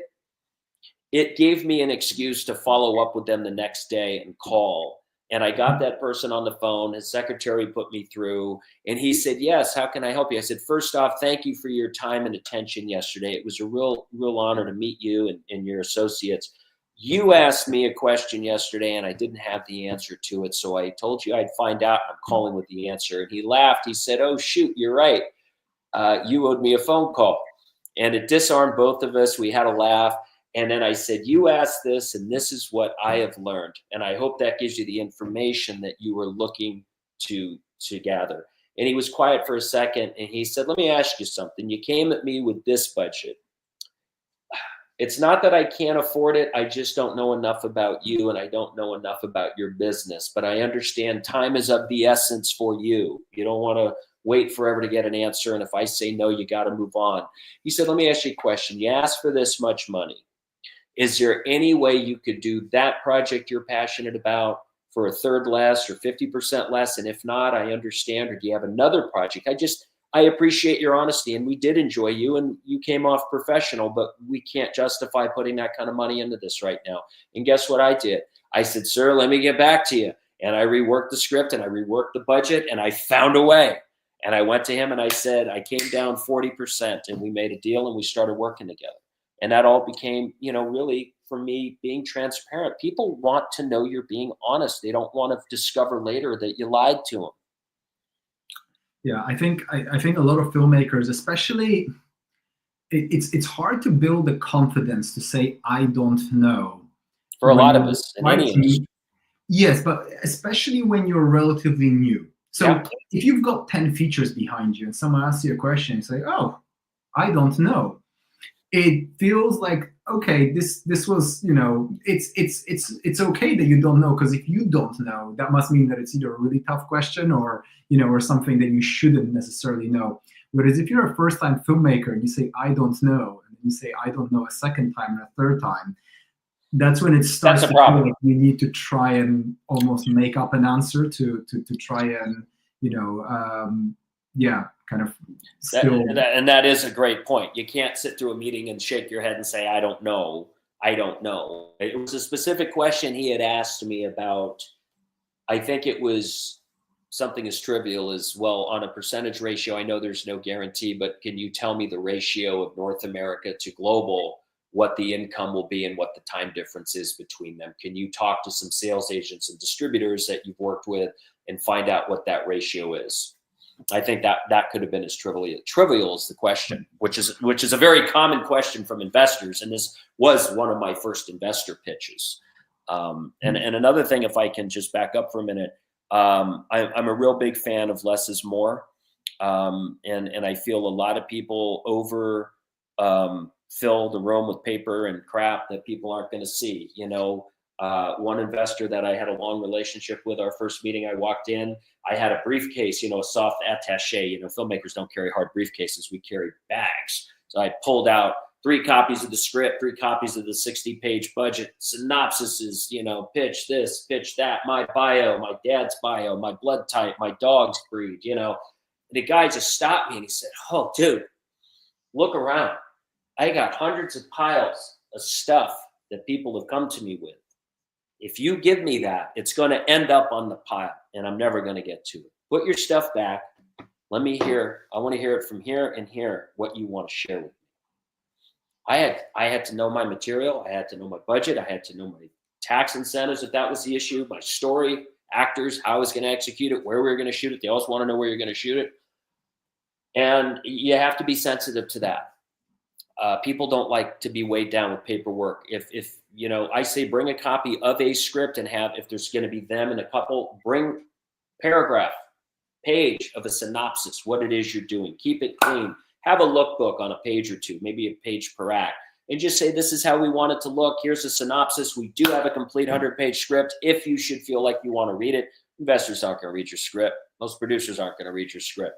And then you can let them know we also have a completed detailed budget, but we have what's called the top sheet, where it's just the 1 page, so you can see where all the money would go. And of course, we have that in great detail if it's something you would like to invest further in your time.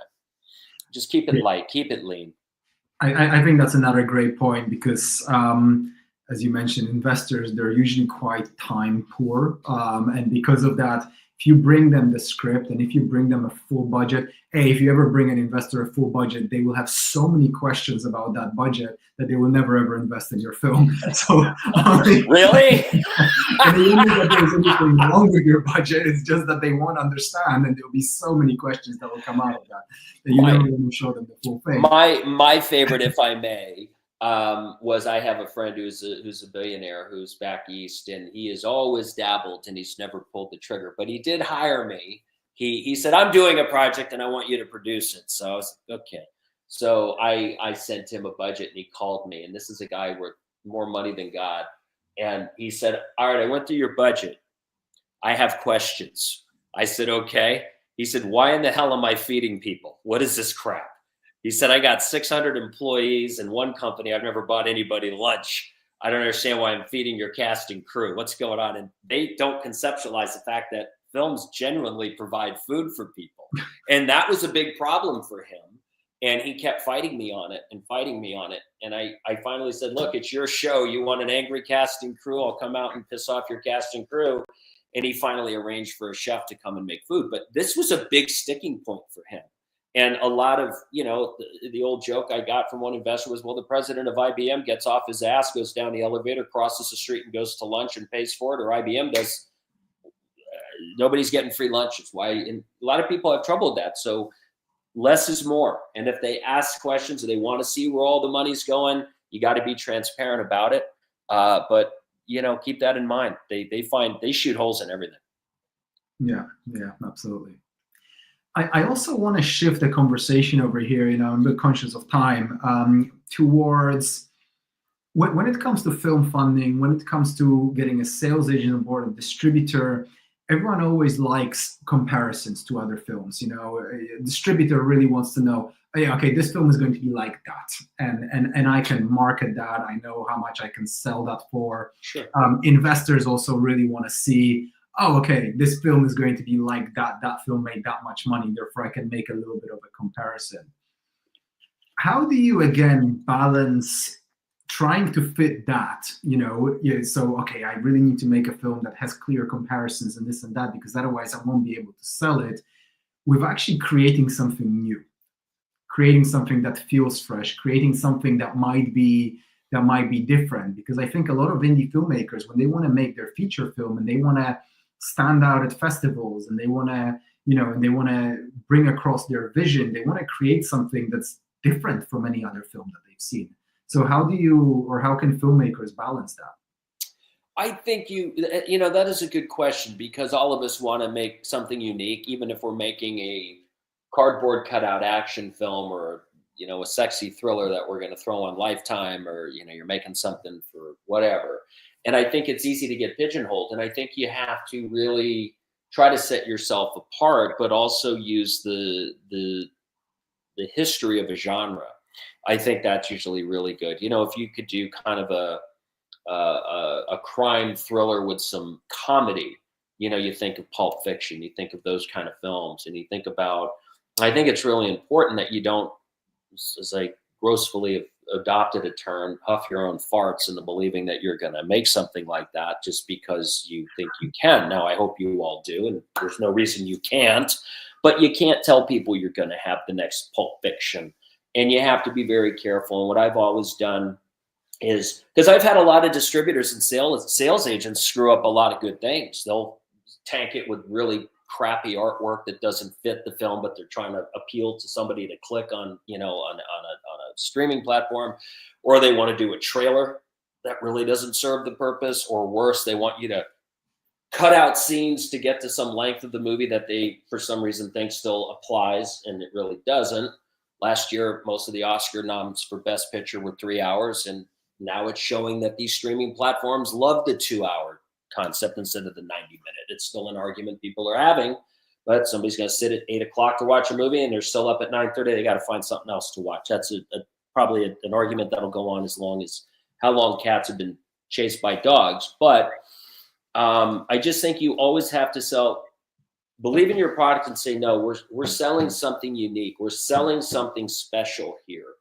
And you need to tell them why. You need to understand your content that you've produced, written, or directed, or all of the above, and said, no. I mean, you know, we joke about Double Threat. Here's a film we made for no money during the pandemic. It was, you know, #1 in 16 out of 17 countries on Netflix last August. It was in the top 10 on Amazon Prime in the US for 8 weeks. And the movie was made for no money. We had no P&A because we made it during COVID. And it was a movie that somebody had said, I feel bad for you and your friends. You're sitting at home. Get out. Here's something. And we were told by so many people, don't make this movie. We wrote the script. CJ Wally wrote the script in 4 frickin' days. I wrote the opening scene, something I experienced in Mexico. I wrote the opening scene, probably 4 pages, 5 pages. And then all of a sudden, I said, we can do this on a budget, and we can do this right with COVID protocol. Let's do it. Hey, shut up. I got a cat who's screaming for food. So anyway, my point is everybody told us not to make it. Actors' agents said, oh, stay in the house. This is stupid. This is ragtag. When you think about the success that film has had, and I only say that to say you have to trust your gut. I had people in my camp that I have trusted for decades say, Shane, do not make this movie. You've come off of some, you know, Gridiron Gang, Mistrust, Break Even, some very glossy films that have had success. This is going to be a career killer. As I heard that from several people. And I appreciate that. Everybody's entitled to their opinion. But the one thing I told each and every one of them is I said, thank you for your opinion. I appreciate it. Get out of my way. And I had nobody to take it out. I had no P&A. We turned down advancing money to a bunch of social media crap. And the movie came out and nobody cared. Nobody watched it. But what we got really lucky was the New York Times one day heading into the summer had an article in the Entertainment or Calendar. It said the 5 must-see films this summer, and we were on one of the top. They named us in the top 5 of must-see movies for some reason. Somebody saw it and thought, hey, this is cool. And that changed everything. And we didn't pay for that. We didn't align it. It just happened. So I go back to your question and say, yeah, it's something as filmmakers we deal with. You're going to see trailers for your film that are going to piss you off, and key art that doesn't make sense to you. And you have to hold firm and have a voice when you negotiate these deals, that you have meaningful consultation. I mean, you can have creative control when you've accepted and succeeded and people now listen to you. But when you're starting out, ask for meaningful consultation in the trailers and the key art and the promotional activities that are being used on your film. You know, you spend all this time writing a script, producing a film, getting the money and cutting it yourself and eating top ramen so you can make it. Why just let somebody ride off into the sunset and fast food and fillet and mass package your film? Like, they're not going to put the time and effort in that you did. And if the film doesn't succeed in the first 10 days, they turn around and just, they're done with you. They move on to somebody else anyway. That's what I found funny. The people that did pick up Double Threat, they bailed on us really fast, really fast. Wow. And that's okay. I understand. It was nothing. It came out and it landed with, it didn't even whimper. It was like, oh, is the film out? Oh shit, it's out. You know? Yeah. They tried that with Night Train too. Shane, thank you so much. I mean, you've given us so much information to have a think about. I think although, you know, some of the things might not have been what, you know, some of the audience wanted to hear, I think it's what they needed to hear. And I think it is it's better to hear the truth that you don't want to hear than some, you know, lies that you might want to, you know, might make you feel great the day after the event, but won't necessarily get your film funded. So I just want to say a huge thank you for coming on and for giving us all this information. It's been absolutely really, it's my pleasure. Look, all I have to offer at this point in my life to you guys is what my journey's been and the truth. You know, there are a lot of brighter sides to people's success stories and a lot of easier antidotes and solutions, I'm sure, that have worked for a lot of people. But the one thing I try to do, you know, ZB, in my sharing, my experience and my knowledge comes from mistakes. It comes from trial and error. And all I want to do is help people avoid a rougher road than they need and save them time and money. And that's kind of the only way I know how to do it. Yeah. I'm also, what I'm going to do is add a link to your website in the chat so that if anyone's interested in your book, they can go check it out. Once again, everyone, I highly recommend it for anyone who's looking to, you know, to finance their film. Thank you. It's printed in, I think it's 17 languages now. You just go to shanestanley.net is fine. Or you could go to whatyoudon'tlearninfilmschool.com. You can get there and you can buy it anywhere from Amazon to Barnes & Noble, Target. I mean, it's available at, I think, 109 retailers. So you shouldn't have trouble finding it. And thank you for that. It's everything that I share with you is that in great detail. This is it. If you're wondering what it looks like, it's a quick read. It's 200 pages. It's endorsed by some really cool people too. And yeah, I'm proud of it. It's kind of been my thing. Fantastic. Thank you again. Thank you so much. Thank you.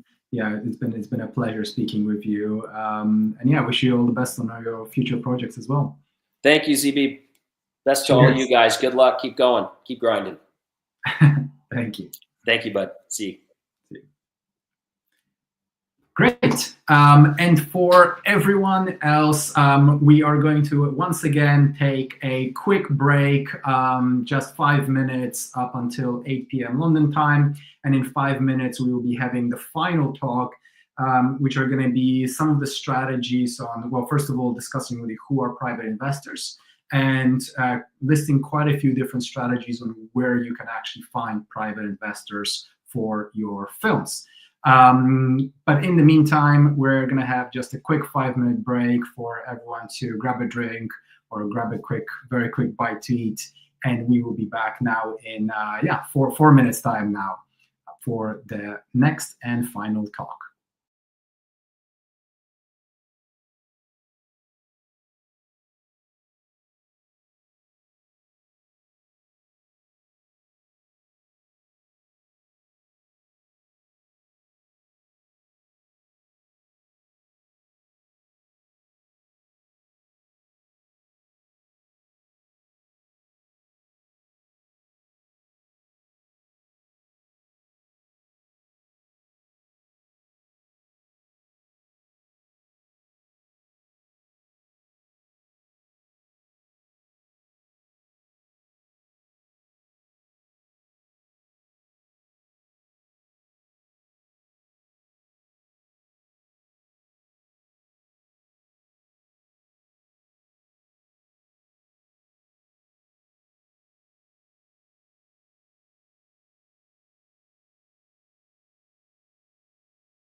Okay, welcome back, everyone. I hope you had a nice, quick break. And now we will be moving on to today's final seminar, which will then be followed by a networking session as well. So in this last session, I really want to drill down on private investors. Who are they? Where can you find them? And this session is meant to do a couple of different things. First of all, there will be some key principles over here. There will be some strategies. And then some of it will also just be inspiration for you, because at the end of the day, as you have now seen from both Marc's and Shane's talk, and as you will see from other ones in the next few days as well, private investors can really come from anywhere, and they can really be just about anyone. There is no secret bar or anything where they will. Maybe there are some secret places or not so secret places where actually private investors, specifically for films, can be found. But that said, it is one of those things where they can be quite, pretty much anywhere. So that said, let's get started. And the first thing that I want to mention is actually echoing a lot of what Shane said, which is your filmmaking journey it's a marathon, not a sprint.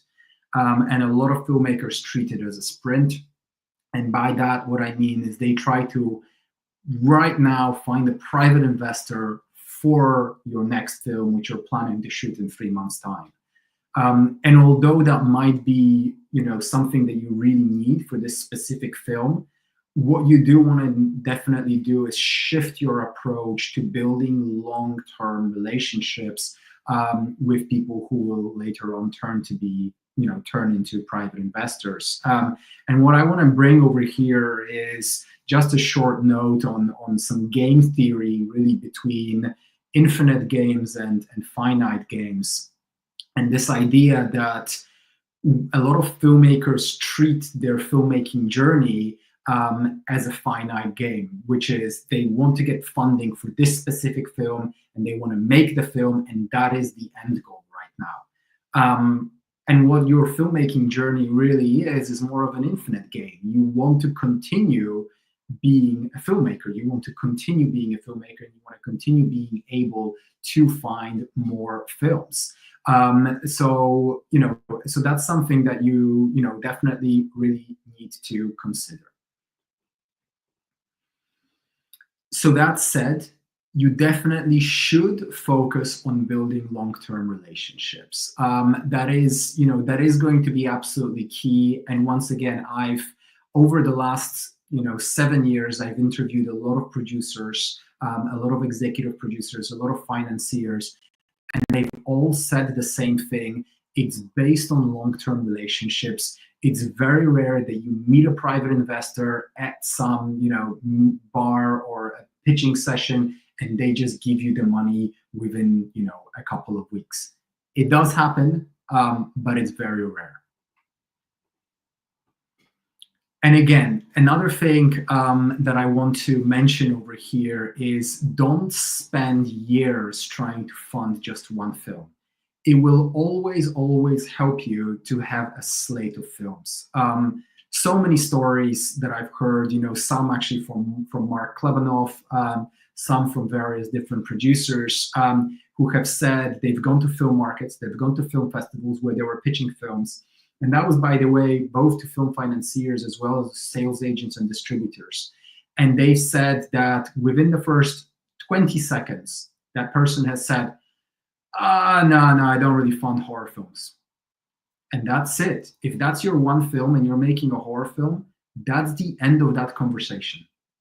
And it is so difficult to ever recover from that, which is why when you are, for example, looking to fund a film, when you're talking to potential investors, when you're going to, different pitching, meetings and so on, it's important to have a slate of films so that if they will, for whatever reason, don't like this film, you have a range of other films that you can present to them.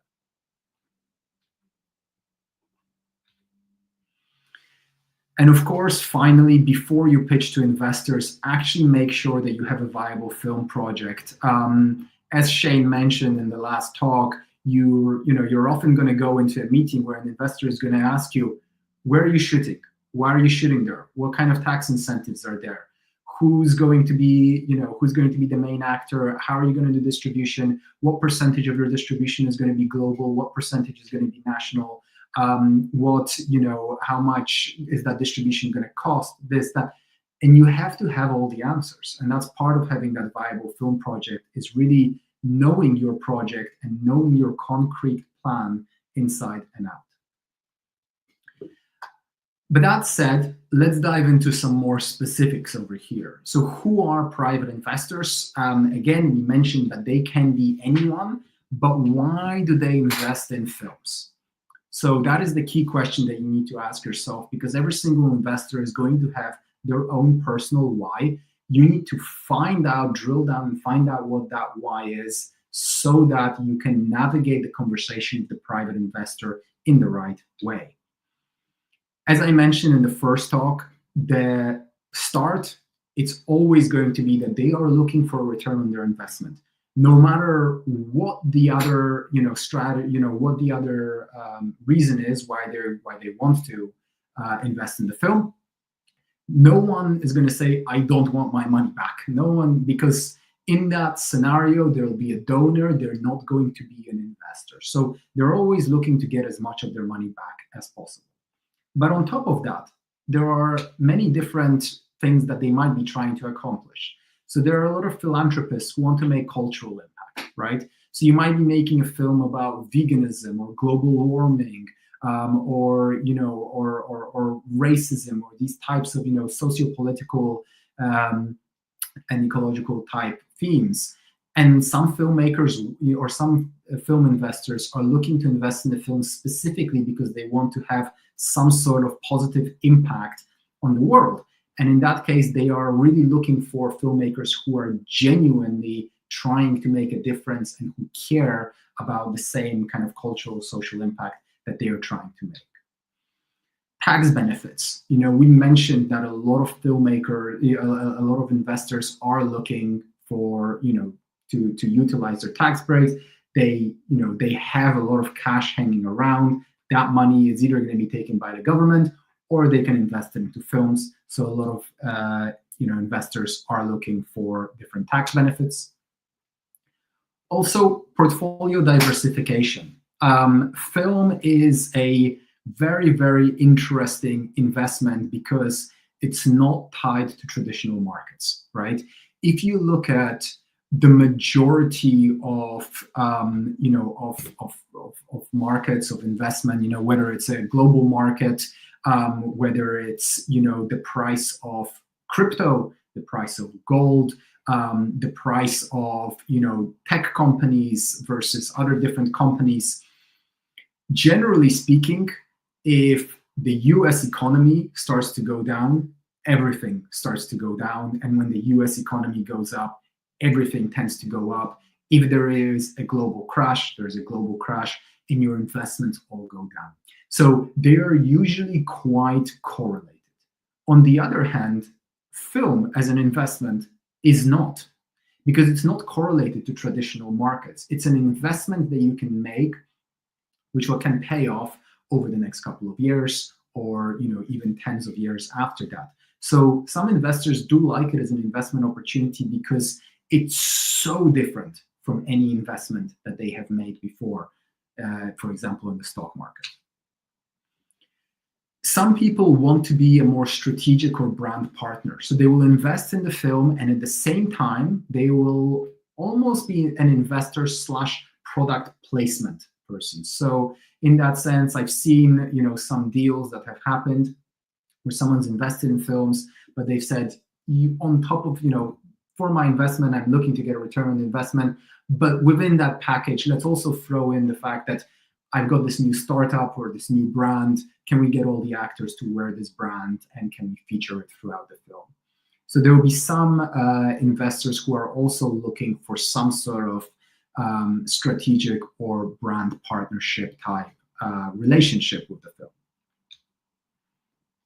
Some people are just looking to leave a legacy, right? A film is a medium that will, go on. And if you help fund the film and you get an executive producer on the film, that's something where you can, cement your legacy in the future as well. Ego and social status. I've heard this wonderful, wonderful phrase in a previous talk that I did, which was someone said, you know what, a lot of investors, they're looking at film and they not sure if they will make a return on their investment, but they will make a return on their ego. And a lot of private investors, their life is quite uneventful. Their job, can be very, very mundane and boring, actually. And because of that, they go to a bar to hang out with friends, and they realize that as a day trader, for example, they have absolutely nothing to talk about that's interesting. And therefore, they want to invest in the film because it makes them more interesting. It gives them a bit of ego boost. It makes them feel important. It gives them a bit of social currency in social situations to talk about the really, really super interesting, sexy thing that they're doing, which is investing in film, rather than just talking about the boring job that they have. Networking and access. This is something that's absolutely key, and you will find that a lot of people who are looking to invest in films, they want to meet the actors, they want to be on set, they want to get invited to all the red carpet premieres and the film festivals, and they want that, that glamour of, of the film industry that, that they constantly see is out there. So a lot of private investors will, as part of their contract, want to be invited to festivals, to premieres, and so on. And then finally, there are some private investors who have their own personal agenda, whatever that might be. And an interesting example of this is there are quite a lot of private investors who invest in a film, but in exchange for that, they want their son or their daughter to be featured as an actor in the film, right? This happens all the time and within the industry, because we know as an actor, as an actress, or even as a crew member, it's really hard to break into the industry. Some of the people who enter the industry come from a lot of money, and their family is willing to buy their way in. That's a lot of investment. I know, especially in the UK, because I've seen it firsthand. Perhaps it's the same in the US and in other countries. But a lot of investors on indie films somehow manage to always, the daughter of this private investor, this executive producer, is also playing a small role in the film. So private investors with personal agendas, such as having, for example, a family member be an actor in the film, or perhaps they're looking to just learn about filmmaking, and so on. So these are some of the other reasons. This is a non-exhaustive list, but I just wanted to, to share this insight, which will also, help you guys, visualize who some of these investors might be and why they would take on such a risky investment if they can have a much safer and better return on their money investment with something else. So now let's dive into where you can find private investors. And again, what Shane was saying was extremely useful in terms of building long-term relationships. But where do you start, right? Where can you find these private investors that are also interested in investing in film specifically? And I'm going to, kind of skip all that. They can be absolutely anywhere. We know they can be anywhere. Your barber, your personal trainer, anyone can turn into a private investor. But let's talk into some specifics. So the first place, which is great at meeting private investors, are film festivals, especially the bigger film festivals. And what I'd recommend if you're looking for private investors there, and financiers in general. So with all the examples that I will give you guys over here, you're going to be looking for two things: either specifically meeting private investors, or essentially for referrals, for people who can help introduce you to private investors, people who can help make that initial introduction, and people who can perhaps even come on board your project as an executive producer. So at film festivals, attend panel discussions, specifically maybe even the smaller panel discussions where you can actually talk to some of the panelists afterwards, because those tend to be filled with executive producers, with successful producers who all have access and who all know a lot of private investors. Next, attend the screenings. So as I mentioned, private investors are usually very, very interested in not only investing in the film and getting their money back, but also in, for example, attending film festivals. Because of that, what you'll find is when you go to film festivals and you go to screenings, you will have, and especially if you have talks after the screenings, and you see the directors or the producers of the films that were screened saying big thank you to this executive producer and that executive producer who are sitting today in the audience, those are the private investors. Those are the people who have the credit of an executive producer. Those are the people who financed that film and who funded that film. So you watch out for those people to make sure that you know, okay, these are those people. They usually also stick out like a sore thumb in the, in the film festival space where you have indie filmmakers, sometimes dressed in shorts, etc. And then you have these people who are, usually much older and look quite different, who have actually funded the films. But attending these screenings and then the networking events that follow those screenings can be a great way to find private investors. You will be in the room with them. How you manage to navigate that relationship and actually get to, to talk to them is a different thing, but you are now in a room with a bunch of people who funded the films. Another thing that I'd recommend over here, therefore, is if you are looking to fund a low-budget horror film, attend the screenings of the low-budget horror films, and vice versa, and that can go for all the other genres and budgets as well, to make sure that the executive producers and the investors that you meet at these screenings are actually people who would also be interested in your specific film. And as I mentioned, attend the networking events. I've honestly heard so many stories of people who have met potential executive producers and private investors at various different networking events at these film festivals. They are really, really great. And also try to book meetings ahead of time before going to these film festivals. And that's whether it's with executive producers, whether it's with distributors, sales agents, or anyone else. And a great tool for that is Sinando.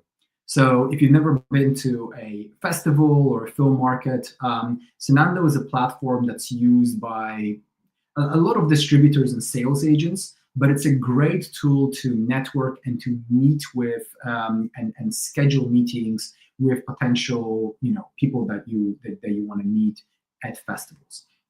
So they have very specific prep for festivals and and sections where the big festivals are happening, where on Sinando you can actually meet and network with online and schedule meetings, again, with potential sales agents, distributors, or even financiers.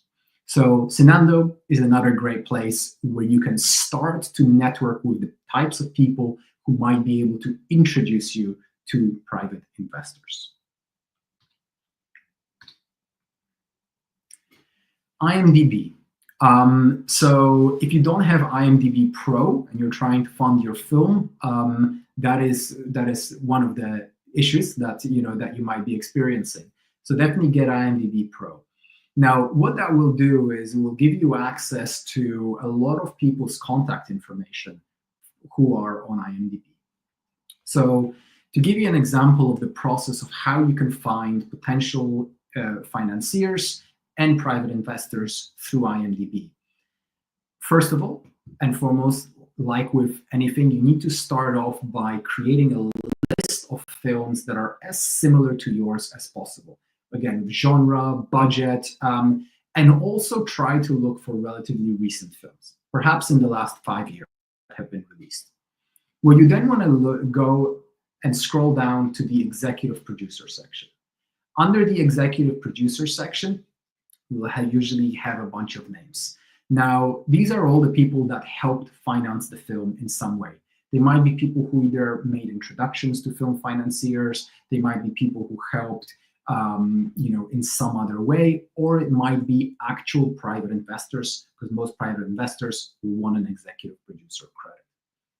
So what you can then do is click and go to their IMDb profile, if they have one. From there, you can see, were they just an executive producer on this one film, and they just have one credit as an executive producer? This means they most likely, and they're not actually a filmmaker, right? They just have one credit as an executive producer. Most likely they helped fund the film, but most likely they had a very strong personal connection to that person, and they don't fund a lot of films. Could still be worth reaching out for them. You'll also have executive producers who are also producers and so on. That means that they usually had a more advisory role, and those are people who will be able to help you find private investors, perhaps, for your film. And again, you have some people who are only executive producers. They didn't have any other credits aside from that, but you can see that they've executive produced a couple of films. Those tend to be people who have actually invested in some of those films. But what you can do from there is you'll be able to find that information also. They will have links to their websites, usually on IMDb, where you'll be able to easily find, who they are, what they do, and what they specialize in. But one step further from there, if you still can't figure it out on IMDb, you then have LinkedIn. LinkedIn is an incredible tool for networking online, for finding people who are interested in, specifically in film, in funding films, and sales agents, distributors, and everything else. And tomorrow we are going to have a really, really brilliant talk that I've already attended a few times by Justin Giddings on exactly how to reach how to go past gatekeepers and book decision maker meetings specifically through LinkedIn. So make sure to not miss that out. And I don't want to steal Justin's thunder too much over here and give too much information. But LinkedIn is also a great place to find potential private investors. Again, you can use IMDb to see what type, who were executive producers on those 20 films that were very similar to yours. Then look them up on LinkedIn. If they're an executive producer on LinkedIn, that means they're within the film industry, which means they could have funded the film, but most likely they were also helping in some sort of consultant role. On the other hand, if you find an executive producer on IMDb, you look them up on LinkedIn, and again, you find out that they're a surgeon, a lawyer, a CEO of a company, that is then your point. Okay, this is someone who invested in this film. This is someone who gave funding for that specific film, most likely. So with IMDb and with LinkedIn, you can really find a lot of potential investors. And once again, tomorrow we are going to have this specific talk on, okay, you can identify these people, you can find these people, how do you reach out to them, and where to go from there. So we're going to have a full session on that. Slated is another platform. I think some people have also said that they hated it in the chat. Some people have said that it's a scam. I don't have any affiliation with this platform. So if you guys' experience has been bad with this platform, please let us know again. I'd love to hear that. But one thing that this platform definitely promises is also funding films. So they do have private investors on the platforms. How many of your films on there will actually get funded is a whole other question. But they do, essentially what they offer is an algorithm that will help with, actually you'll be able to input your talent, your crew, your genre, all the other elements of your film. That will then spit out a sales projection, which will help attract certain private investors who might be interested in your film. So yeah, I've personally, I have not used Slated, but I've heard some really good things and also some not so great things about it. So I would love to hear all of your if anyone's used it, your experiences in the comments.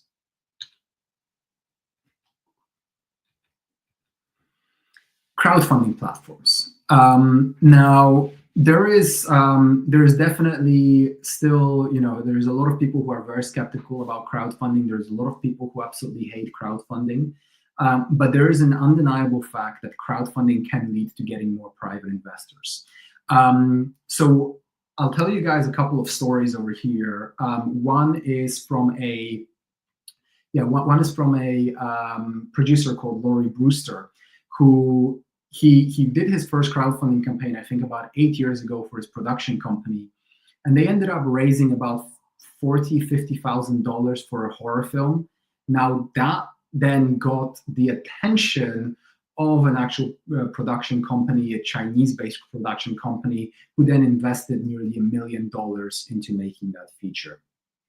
Now, that is a one-off, right? That is something that will happen for some. It's going to be very, very difficult to replicate. But here is one thing that crowdfunding platforms have. They have what are called, especially on platforms such as Kickstarter, they have what are called super backers.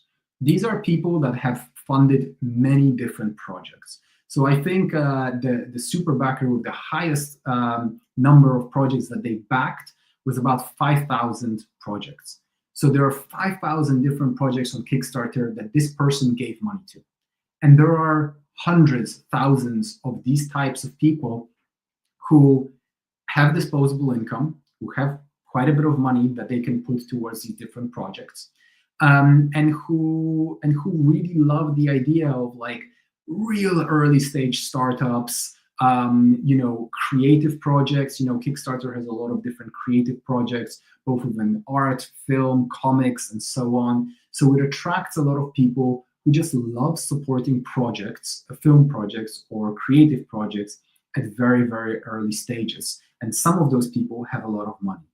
And what tends to happen is, even if you are currently very early on in your career and you end up deciding, okay, the route that I want to go down on is to create a proof of concept short for my film, similar to the way Whiplash did it, go down the festival circuit, try to use that proof of concept short to fund my feature film.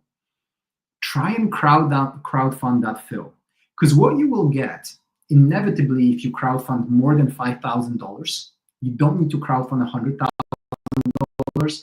If you crowdfund more than $5,000, you will get some people who will, and you have a good, solid project. I mean, nicely designed page, a really slick 2 to 3 minute video on your crowdfunding page, and some cool rewards. You will start to attract these super backers, and they might give you literally $50, $75, $100. Sometimes they will give you up to $1,000. It's usually not more than $1,000, but I have seen people get $1,000 or maybe even $2,000. Now, this is great for a short. It's not very helpful for a feature, but what you get out of that is you get their email address. You get their email address and the permission that they gave you to also email them. So what you can do is, with every single person that supports you on Kickstarter, you can look up their Kickstarter profile. All of these super backers have Kickstarter profiles. And through those Kickstarter profiles, you can see how many projects they backed. And if they backed, over 20, 30 projects, and again, some of those goes into hundreds and thousands of projects. But if they backed even 20, 30 projects, okay, and if most of them were films, that means there are people who love supporting film projects. Reach out to those people via email and say, thank you so much for supporting my project. This, absolutely, I'm so honored and thankful. I would love to have a call with you to just talk about this short film and the ideas that I have in the future for turning it into a feature. Schedule a call with that person, invite them to set, invite them to the premiere, invite them to a private premiere, at a private screening just for the cast and crew. Meet them face to face and start to build a relationship. And the relationship will not have been started by you walking up to a random person in a bar going, please fund my film. The relationship was started by them finding you and supporting your project. And that puts you at a much more advantageous position. So Kickstarter can be an absolutely great place to build these relationships with potential private investors through then supporting smaller projects as super backers. If anyone has ever had a good experience with crowdfunding, which has led to finding private investment afterwards, again, please let us know in the comments. I'd love to hear those stories. Referrals. This is another way that you can, reach private investors. They can sometimes be really, really hard to reach. They can sometimes be quite introverted. They're very time poor. They don't love to make a huge amount of new connections. But the way that you can gain their trust is rather than walking up to them randomly in a bar, getting a referral from someone. And this can be, first of all, from your own network, right? You will have people, even if you don't have a lot of rich people around you or high net worth individuals around you, you will know someone in your circle who does.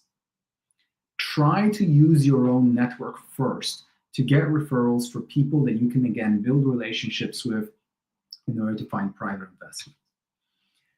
Accountants and lawyers can be great for these referrals. Again, if you build relationships with them, that goes better than if you can send them cold emails, or you can go to specific networking events for accountants and lawyers. I assure you that the conversations will be very, very boring, but it can be a great place to make relationships with them, form a connection, build a relationship.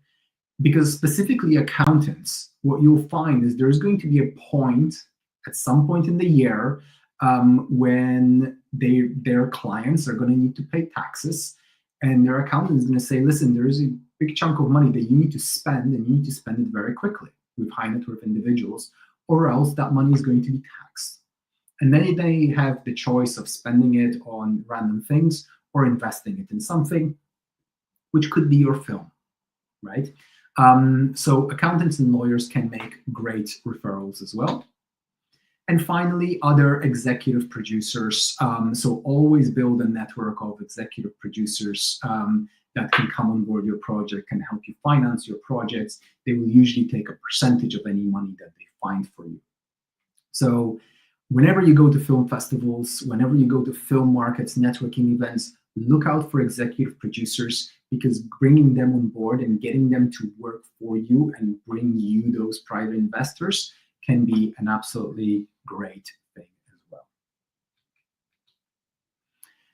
And next, I'm going to go a little bit more kind of left field in the next few and less film related, but art related events such as gallery shows, art expos, creative fairs.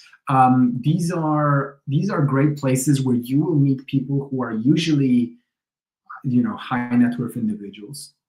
There are people who are already in love with the arts. And again, it's not that you're going to go to a gallery show and you're going to meet someone and you're going to stand next to them and you're going to say, hey, by the way, I've got a film. Are you interested in that? You have to go over there and build a relationship with people. Right? So again, this is, if you're wondering how can I be Shane Stanley in 10 years time and have a pool of high net worth individuals that can invest in my film, start going to events such as, again, gallery shows, art expos. These are a great place to find people who are interested in the arts and usually have quite a lot of disposable income. Events for investors. So investor conferences, real estate investment events, investment clubs, investor networking events. Again, these are all great places where you will meet a lot of high net worth individuals, a lot of people who are interested in different investments. One thing to keep in mind over here, and again, this goes back to the fact that you should not pitch them a film at this event. You should build relationships, is that what you'll find is that people who go to these investor conferences are the people who are currently going to be told at those conferences, do not invest in something as stupid as a nightclub, a restaurant, or a film. So you do not want to pitch them at these particular events. But you can say, I'm also looking at making investments. By the way, I'm also a filmmaker. Love to talk to you. Because if investors at these types of events don't feel like you're going to pitch them, if they don't feel threatened that they're going to have to turn you down, then they'll actually probably be really, really interested in the fact that you're a filmmaker and they have a really boring job as an investment banker. So people are really, really interested in filmmakers outside of the filmmaking space. The only thing that scares them off is the fact that they feel like you're going to ask them for money. So as long as you don't give off that impression, you will be able to build a good relationship with them. Again, build that relationship, find those people, but do not pitch them right then and there on the spot. And then social clubs such as Soho House, Core, there's all these other different places where people tend to have a bit more influence, tend to have more disposable income. And perhaps, it's not that you're gonna, get yourself a Soho House membership and you're gonna find a private investor sitting next to you. But you will start to build relationships with people who might know people who might know people.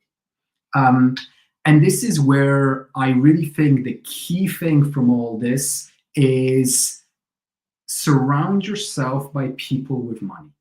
And you can do that in various different ways, and you don't need to have money to do that.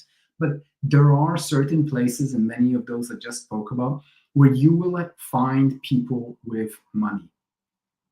If you keep going to that same networking event, like they can be film networking events can be great, but if you surround yourself by the same indie filmmakers who are always struggling with the same problem of finding funding for your film, you're not going to get any closer to that solution. Go to different environments. Go to places where you can really find more people that are high net worth individuals. And that will do a couple of things to you. First of all, you will learn how to speak to high net worth individuals and how high net worth individuals like to speak. You will learn the language of money, which will make you more, more reliable and more investable for a potential investor. Because if you don't hang around people with money, even if you have a great film, a great pitch, once you just start talking to the investor, there will be a big disconnect. Because you will realize, I don't really know anything about how to speak to them. They will feel uncomfortable speaking to you. So honestly, the biggest advice that I can give you is to just surround yourself, put yourself in more and more and more environments where you are surrounded by people with money. Think about literally going to like shows where they or yacht expos, places where there are people with money. Again, not as a specific place to just find film private investors, but just start surrounding yourself by those people. And then finally, always have a networking mindset. So, again, you never know where you're going to find that private investor. And what I loved about Shane's, stories is the fact that he finds them in places where most of us would say, we are not currently working, therefore we are not currently looking for private investors. You can find them at a wedding, you can find them at a funeral, apparently, never heard that one before. Maybe that's one that would be a little bit more controversial. But in general, whether you're at a professional event or a personal event, just wherever you are, always have that networking mindset. Shane would have not had that private investor, that personal trainer, introducing to people who are interested in investing in film, unless Shane used that personal, a personal training session also as a networking opportunity to talk to the personal trainer, to tell them about what they do, to be curious about them. So always have that networking mindset. And within that networking mindset, when it comes to relationship building, the key advice that I can give is to have curiosity. Be truly and genuinely curious about the other person. Don't just speak about yourself, don't just speak about the film.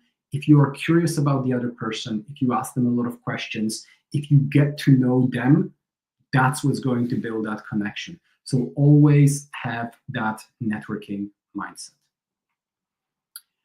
So if you guys have any questions, I'm going to get to those in a moment.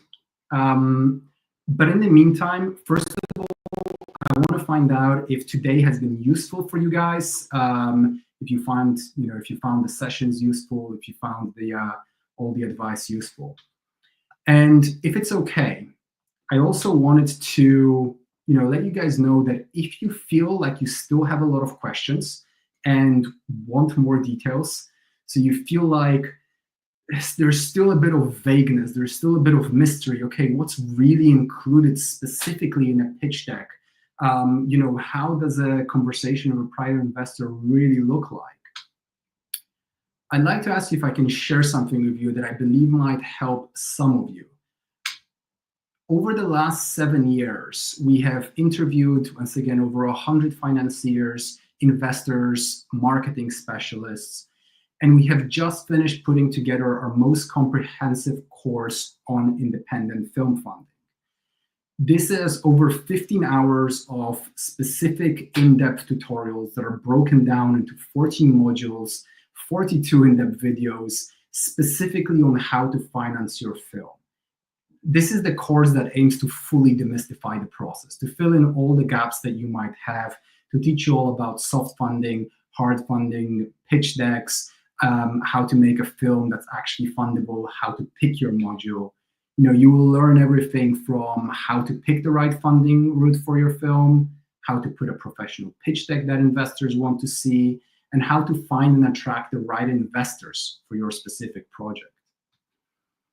And we also want to take any risk off of you guys because we really believe in the value of this course and we want you to feel fully confident in any kind of investment that you make for it.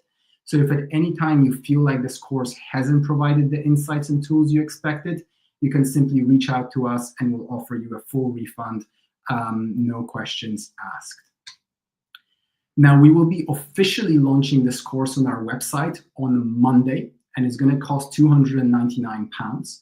But we want to give all of you a 75% discount on this course here today for attending this conference and for being here with us when we launch it. Now, this discount will only be valid until this Friday, and we will only be able to offer it to the first 50 people. I also want to mention that 17 of you have already actually bought it with your Eventbrite ticket. So if you selected the premium ticket with your film funding course, that will be sent over to you guys today at 10 p.m. So that means that we only have 33 spots left for anyone else who wants to sign up for this course. And as an additional thing, we also want to give, if you sign up today, you will enter an automatic raffle to win a lifetime CineCircle Pro membership, which again, normally is about £120 a year. And there'll be 3 winners announced tomorrow from anyone who buys this course before the start of tomorrow. So if you guys are interested in this, if you guys are looking specifically to fund your first feature film, or perhaps you've self-financed or financed the feature film in the past, but it hasn't quite gone according to the way that you want it to, please take a look at this course, see if it is right for you. If you feel like it is, purchase the course. And once again, we will be offering everyone a lifetime money-back guarantee if you don't find it useful. Again, we can only offer this 75% discount to 33 more people and only up until Friday. So that said, if there are any questions from this last course, from this last talk, I'm just going to go through those now. But please feel free to ask some more questions as well. So we've got one question, which is, so first of all, I had a question on our membership, which is what are the fees in USD for the membership? So our CineCircle Pro membership, the one that you guys are getting a 30-day free trial for, are £59, which is roughly $70 or so. Okay, we got another question from Anne. Who would be willing to refer to an investor after someone talked to them at a panel? That seems wild that someone would share the piggy bank like that. So there are many people, again, this idea that there is this piggy bank that's specific, First of all, there are many panelists who are executive producers who, if they introduce you to someone, would be expecting, for example, 5% of anything that you get from that person for the referral. So first of all, they can get percentages off of that. But second of all, there are, believe it or not, a lot of people out there who are happy to help, or who might not be in the film funding space, who might be sales agents, who might be distributors, who might know of people who have film fund, who fund films, but are not a direct competitor to you as a producer to producer, for example. Got another question. Supermoon Studios, are cold emails generally successful? A lot of agencies, distribution companies I see specifically look down on open solicitation. So again, tomorrow we're going to have a very specific talk on how to approach people online. I think LinkedIn is a much better tool than just over cold emails. And the reason for that is because you are then going to be reaching out to a specific individual. I think some of the problem with cold emailing is that you will be reaching out to a contact@ email address or an info@ email address, rather than specifically to a person who is the actual decision maker. Whereas via LinkedIn, as Justin Giddings will show you guys tomorrow, you can actually reach out to the actual decision makers, which can be a great tool to do that. So I would usually recommend reaching out on LinkedIn, or if you have their personal email address, that would be the best way to go with cold online outreach. For a slate of films, what would you do if you don't have a script for every single film on the slate? Yeah, I mean, it's a good question. There are some projects where you need to have the script, and there are some that you don't. So as we've heard today, when you're reaching out to, for example, private investors or different financing companies, it's rare that they'll even ask for the script. It's rare that they'll even read the script, right? So a lot of the times, if you have the right pitch deck, the right idea, the right concept, and you see that a certain concept is getting traction, that's when you can invest the time to take in order to write the rest of the script. Okay, great. So I think that's the majority of the questions over here. So what I would like to do now is we're going to move on to our Zoom networking sessions. And that is going to be done over Zoom. So what I'm going to do for everyone who would like to join us is to send I'm going to put a link in a moment in the chat, which will send you guys to a Zoom link where we are going to break you all apart into manageable rooms of 5 or 6 people that will be switching around every 5 minutes for about 50 minutes or an hour. So you'll be able to talk to a wide range of people and in a controlled environment, both from people where you live as well as globally. And by the way, so I've just added the link here. You guys will also receive an email in about a minute with that link. So I will see everyone who would like to join our Zoom networking session on Zoom in a moment. Is there a link for the course QR form? Yes, so there will be also a link to this course that's going to be sent to you guys in about 30 minutes or so. So you will receive an email today with this link as well. But do reach out to me if you don't receive that email and if you'd like to get that link. And actually, on that note,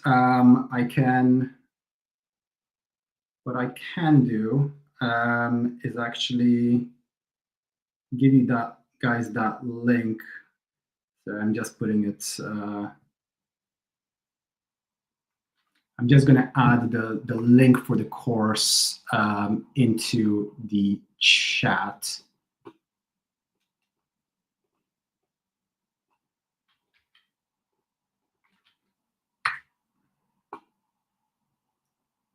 Here it is. So you guys have that link over here to that 75% discount, and you can find some more information on that page as well. But for now, once again, let me know, guys, if that Zoom link is working. I do want to make sure that everyone can get in. So I'm just going to add that into the chat once again. Great. So thank you so much. I will see you all, or most of you, I hope, on the Zoom in just a moment. And tomorrow, once again, we'll be starting at the same time as today. So I'm looking forward to seeing you guys there. So thank you so much. And yeah, I hope to see you all at the Zoom. Great.